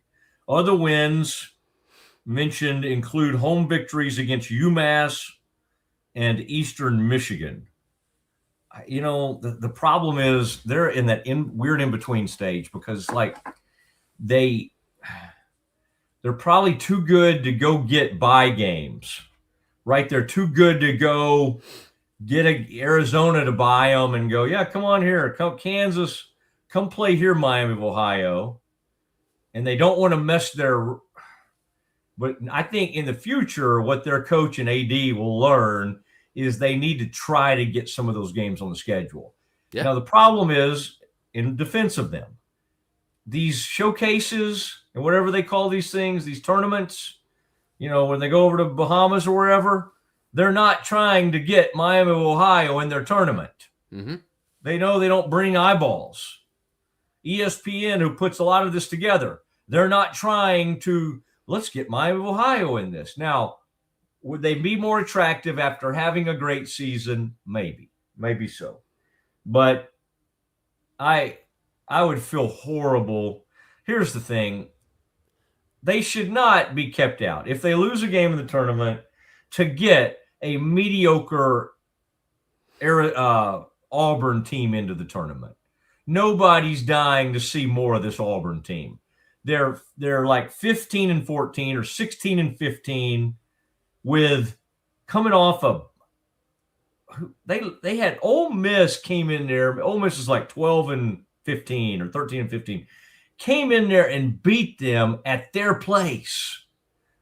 I mean, if you want to go to the tournament, you gotta beat Ole Miss at your place. So here's the other thought is, what if they lose in their championship tournament game within their conference, and that's the whole reason we're talking about this. I get it, but then what team gets out that should be in, like undeniably in, and then all of a sudden you have two teams from the same conference that neither one of them. There's nobody at that level that's undeniable. There's nobody. You could give me 5 teams right now, and I'd say, yeah, I'd take Miami of Ohio over them.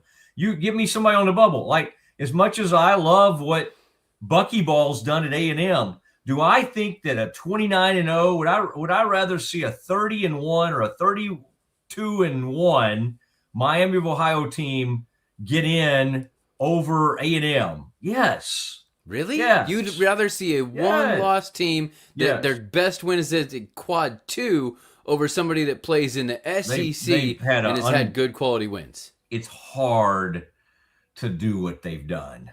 I just think freaking undefeated, lose one game. But if you're one and done in the tournament, we don't need you in there either. I hate to pick on A&M. You bring anybody up though. Anybody right there on the bubble. I think it would be awful to leave a 32-1 Miami of Ohio team home. Now, if you want to really stick it to them, and which I would hate doing this, make them play in the play-in game. That's fine. That's fine. If that's what you want to do. I would not do that to them. I think they've earned aren't they freaking in the top 25 you just showed? Yep. The voters have them in the top 25. Why do we have to why don't we blame the voters rather than Miami, Ohio's schedule and go, the voters don't know what they're doing? They have them in the freaking top 25. There's not another top 25 team we're saying, well, if they don't win their conference tournament, they shouldn't be in. All right, I love all that, but we got some other stuff we got to get to. Do you have any others? Campus Confidential? All That's right. it. Let's hear from Cowboys fans. We're going to take care of you here. I want to talk about the Cowboys in free agency. Is Jerry blowing smoke, or is he being real that the Cowboys are about to go all in on free agency? We'll hear from Jerry, and I'll tell you what I think next. Ready for a better kind of primary care? At Patient First Direct Primary Care, you get unlimited office visits with same-day or next-day availability. And instead of rushed appointments, we take the time to actually listen. There are no insurance hassles, just clear, simple care. You can reach us by phone or text because access shouldn't be complicated. Our practice has expanded to include Medicare-age patients as part of our direct primary care model. It's a fresh alternative to the traditional insurance or government-driven systems, care that finally puts you first. For more information, go to patientfirstdirect.com. Bubble wasn't here, I don't know what people would be doing, like making PowerPoints or something. I love that I can sit down and build something the way that I think it should be built. Bubble turns ideas into fully scalable apps. Try Bubble today. At Covers & All, we've revolutionized protective solutions with cutting-edge, customizable covers, tarps, and curtains. We deliver premier protection at affordable prices and express shipping. Visit coversandall.com today for the perfect fit, guaranteed to last.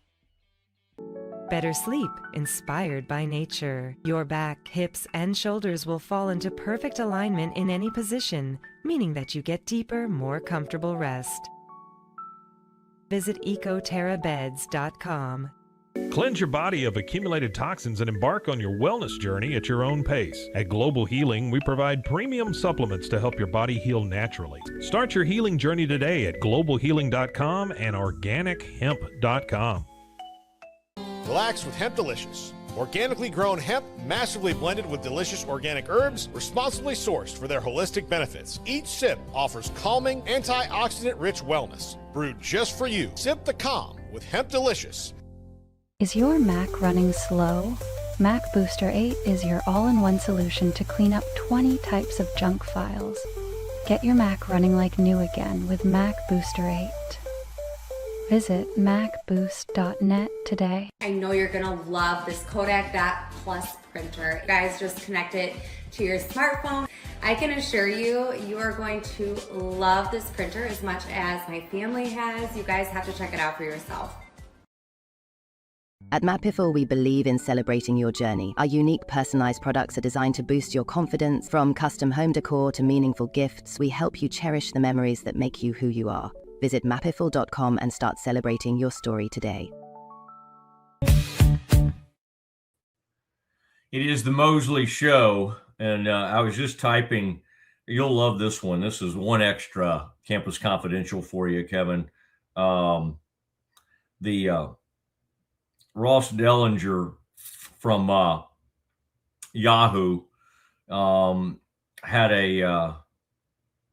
a story earlier today, or a tweet, and I guess this came also from the Clarion Ledger, but and I want to give because I know the editors, one of my old morning news editors, I'm going to give them a shout out on this one too. But Mississippi is on a path, Kev, to waive state income tax on athlete revenue share payments. Arkansas did it as well amid a pressurized recruiting environment within the SEC footprint. I love this. You know, obviously, Texas, Tennessee, and Florida have no state income tax. And that's funny. Just for athletes, the SEC. And I tweeted, Kev, that it just means more, because it does. The state of Mississippi, and as somebody points out, there's always somebody that has something. Mississippi, the poorest state in the union by many metrics, will give tax breaks to a specific class of 6- and 7-figure earners because they're good at football. I mean, why is he acting shocked? I'm surprised it took him this long, quite honestly. Was I not just watching Mississippi Ole Miss play for the right to go to the national title game in football? We're shocked that they're going to give these athletes a chance to they're not going to put any state income tax on them to make recruiting in the portal. And otherwise, first of all, generally, if you pay somebody enough, they don't go, but wait, who has state income tax? Even in the NBA, where we're talking millions upon millions of dollars. It's not like the Mavericks get the greatest free agency players because of the Texas having no state income tax. All right, that's never really a factor. Maybe if everything being totally equal, it's a factor, but it's really not.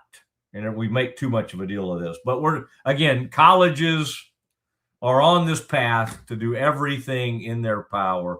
The one encouraging thing I'm seeing from a college standpoint, Kev, is that there is a movement, and of course they'll need the Congress to help them, and that'll never happen probably. But There is a movement driven by the de facto leader of college football, and his name is Greg Sankey, the commissioner of the SEC, to limit.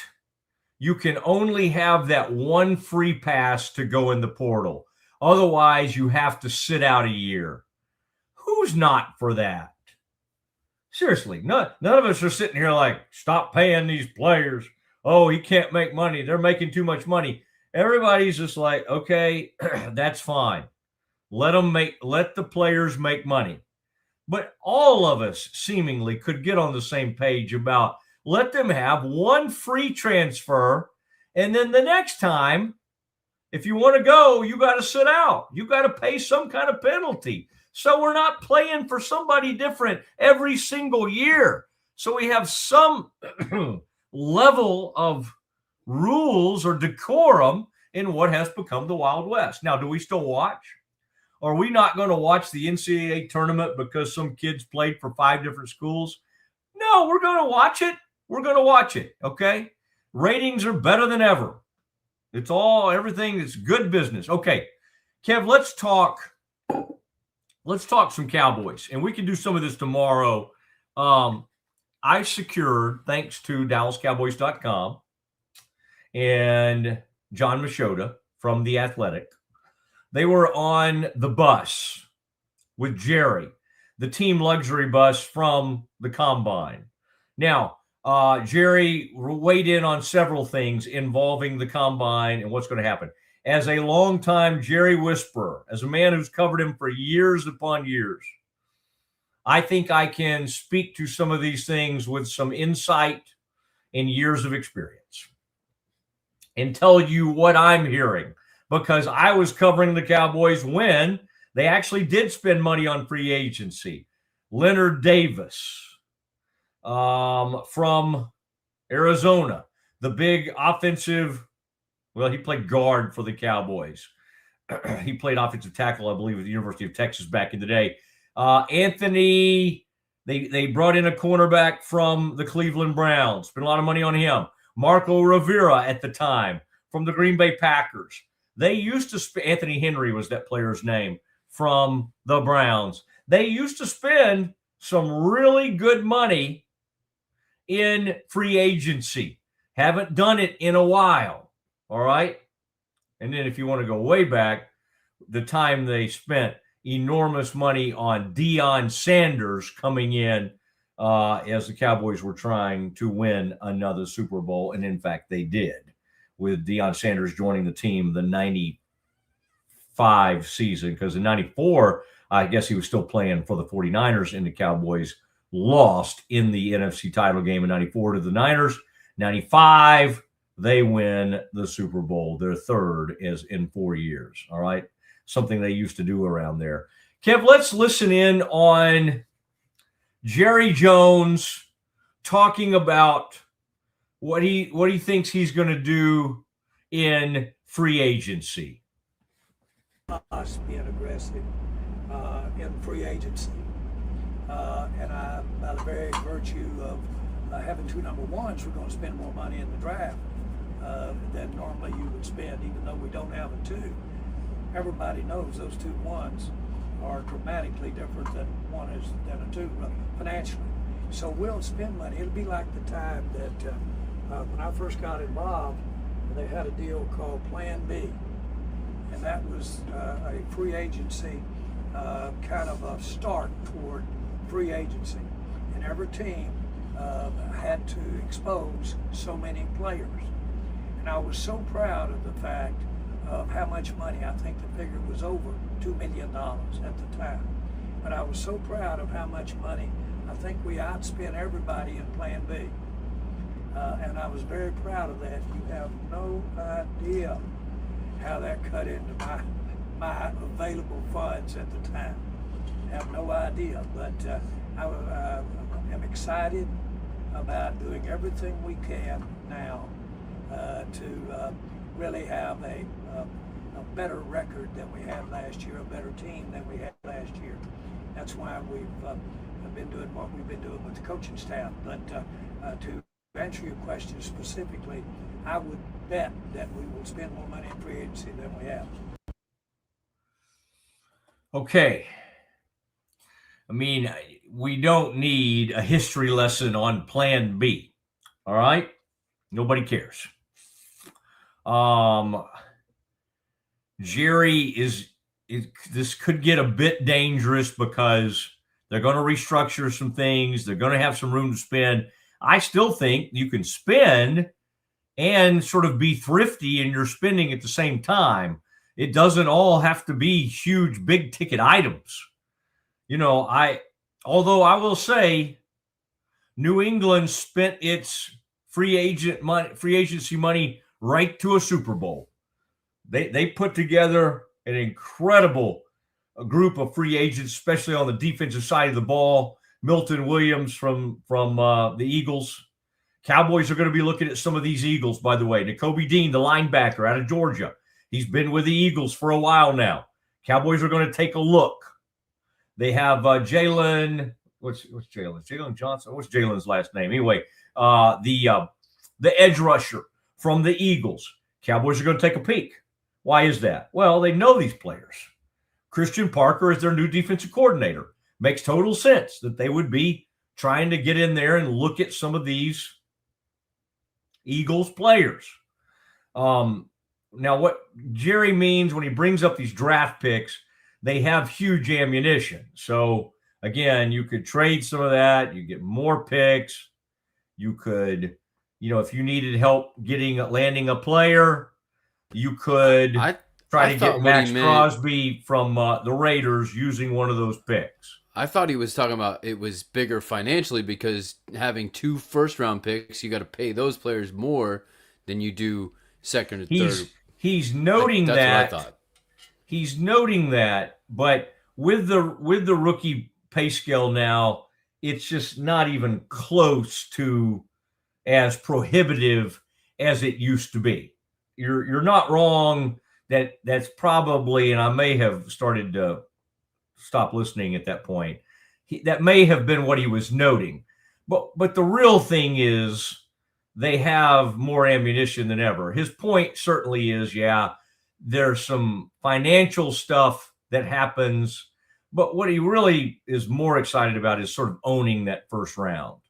Now, what are they going to do in free agency? Because you arguably need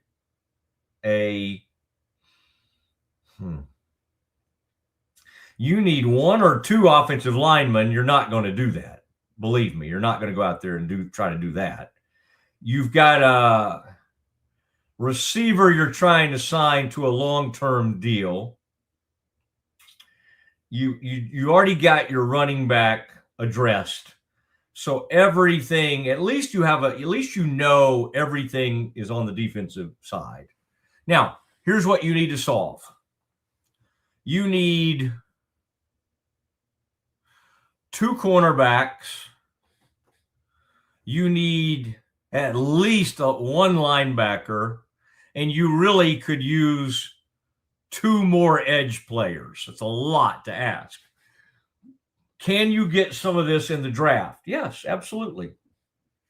Like if you get at 12, if somehow Reuben Bain and his short arms ended up down there, you'd be thrilled. If Akeem Messidor is still available at 20, you take him and you don't look back.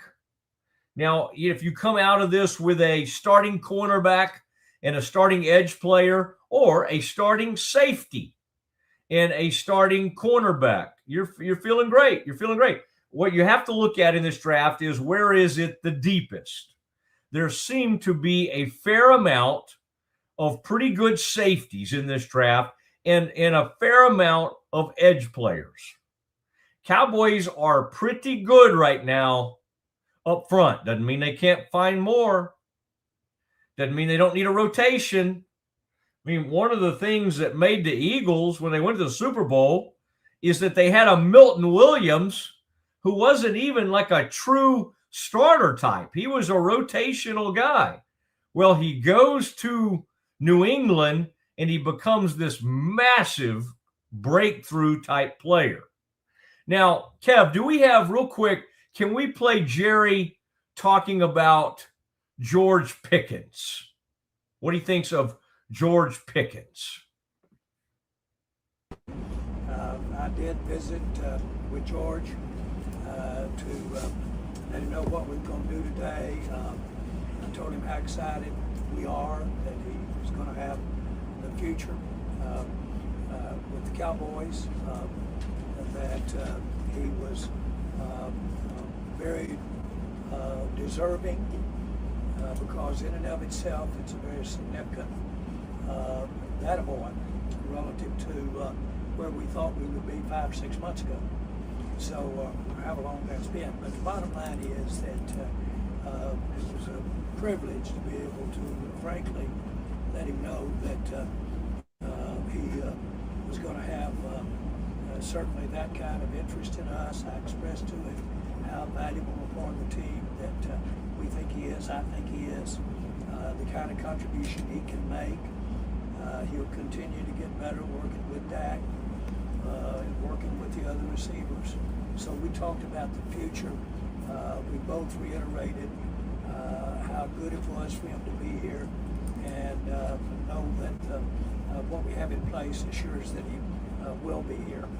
As far as negotiation of terms and length of terms, we've had several outstanding players that have played under the franchise tag, including Dak, to be specific. I think Lawrence, and I need my notes to go through the others, but we've got a great track record of working with players through this time. There are two different things. One is very clearly the Cowboys want George Pickens to be a part of our future. It's very clearly, that says that so clearly. And it has a lot of muscle behind it when it says it. So I'm clear with that. I was rewarded that he expressed himself in the way he did about how comfortable he was here, how much he liked working with Dak and his teammates, and he was looking forward to his future with the Cowboys. So that's where we'll leave it. I know the subject is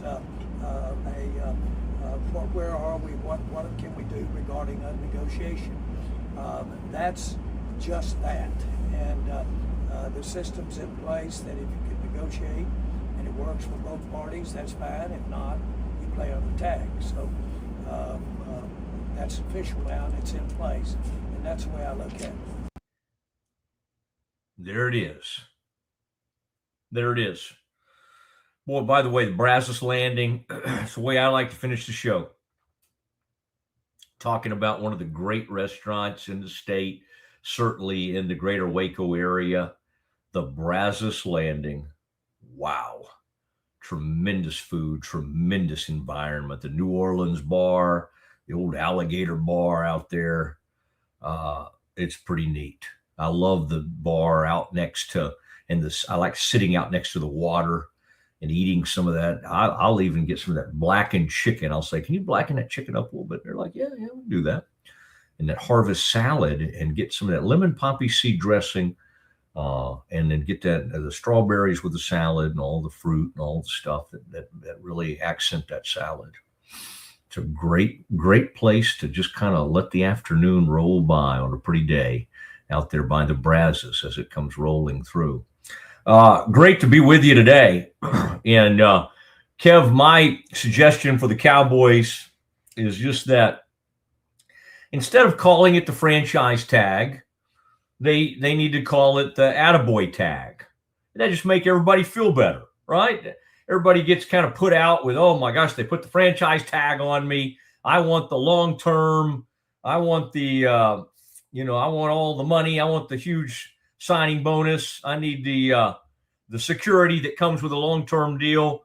But if the Cowboys just tweak this and they call it the attaboy tag, then that sounds better. Attaboy. I'm sure George appreciated that from Jerry Jones. So the Cowboys are now handing out the attaboy tags, and that'll be great. Everybody will feel good about that. We'll all move on with our lives. Yeah. There he is. There he Sure. is. I'm sure that'll work well. The Kevin Hall, ladies and gentlemen. You never know what he's up to, but I'm glad you got one last look at him before we go on into our afternoon. It is the Mosley Show. It is Rogue Media Network. And thank you to Dave Wilson from ESPN. Looks like Wednesday we'll have Eric Edom, the great NFL draft guru for NFL.com and the NFL Network. Eric Edom will join us Wednesday. He was driving back from Indianapolis to Chicago today, but we'll get him on Wednesday. And then tomorrow, oh man, I've got all kinds of stuff planned. So we'll just keep having fun. It's what we do. It's the Mosley Show. We did not even, Kevin, I mean, maybe it's a good thing. Maybe we'll do it tomorrow, but I had a lot of thoughts on Baylor women's basketball losing to TCU. That will be left on the cutting room floor today. All right. I didn't want to do all that because I was going to be pretty negative, and I thought both teams just kind of came out and spit up. I thought it was kind of like they just kind of got some spit up on them. And, I mean, you know, that should be like the score at the end of the first quarter, not halftime, like 26-15. They're both shooting like, 20% from the field. You don't bring ESPN Game Day in and then go out there and put on that show. Now, I will say that Markayla, thank you. Wow. MJ, Markayla Johnson, thank you. I mean, somebody decided, hey, you know what? Everybody else is playing like poo. I'm going to get out there. I don't know what's this. I've decided to talk like a fifth grader all of a sudden. But she played. I mean, that was awesome. Way to go, Markayla. The future is bright with her. She came to play, and I appreciate that. All right, Kevin, tremendous work by you today. All we do is we just kind of put these shows out there, and then we see what history does with them. I don't know what history will do with this Monday show, but I think history will be kind to us. Everybody have a great one. We'll see you tomorrow at 1 o'clock straight up. Good night. As part of Central National Bank's partnership with Baylor women's basketball, we asked Coach Collins to take a shot at improving the efficiency of our drive-thru.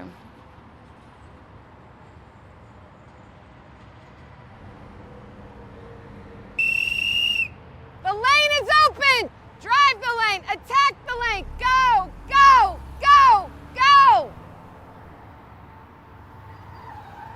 We have a few kinks to work out. Is this what you had in mind when you invited her? No. I think you should say something to her. Me? Let's make Craig do it. Okay, yeah. You're gonna take this canister and you're gonna shoot it up. Be all right. Just be confident. Hey, Coach. Can I have a word with you? Craig, not right now! I'm with a customer. Okay. Central National Bank, proud partner of Baylor Athletics and Baylor Women's Basketball. Streamline event and appointment booking with Amelia's sleek, modern, and fully customizable booking forms. WPAmelia.com. That's WPAMELIA.com. Amelia. Nalgene Outdoor has been your trusted companion, fueling adventures and helping protect the planet. We're committed to reducing waste, improving access to clean water, and providing simple, safe, and sustainable products for you and your family. NALGENE.com. A house is a property, but we live in homes. Home sweet home. Homes where the heart is. We aim to deliver the best home buying and selling experience so you can spend less time real estating and more time living. WhyPersonalLoans.com. Request a loan anytime. Our partners can offer loans up to $35,000 with varying rates and terms. Review your loan offer with no obligation and decide what works for you. Visit PersonalLoans.com today. This is what $500,000 in a duffel bag looks like. Actually not real. That's because it's actually prop money. It looks realistic from a distance, but up close you can see it says for motion picture purposes. Visit PropMoney.com today to get your money seen or money shot right with Prop Money Inc. With San, owning iconic furniture no longer requires paying a premium. With over 15,000 satisfied customers worldwide, we've proven that high-quality furniture doesn't have to come with a high price tag. Explore our collection today at san.com. The U-Like Air 3, launched in 2023, ushers in a new era of sapphire ice cooling technology, offering nearly painless hair reduction in just 3 weeks. That's ULIKE.com. U-Like. VivoSun's mission is to empower growers with stylish and effective products, making indoor growing accessible and enjoyable for everyone. Visit vivosun.com today and get started making growing plants and vegetables easy and automatic.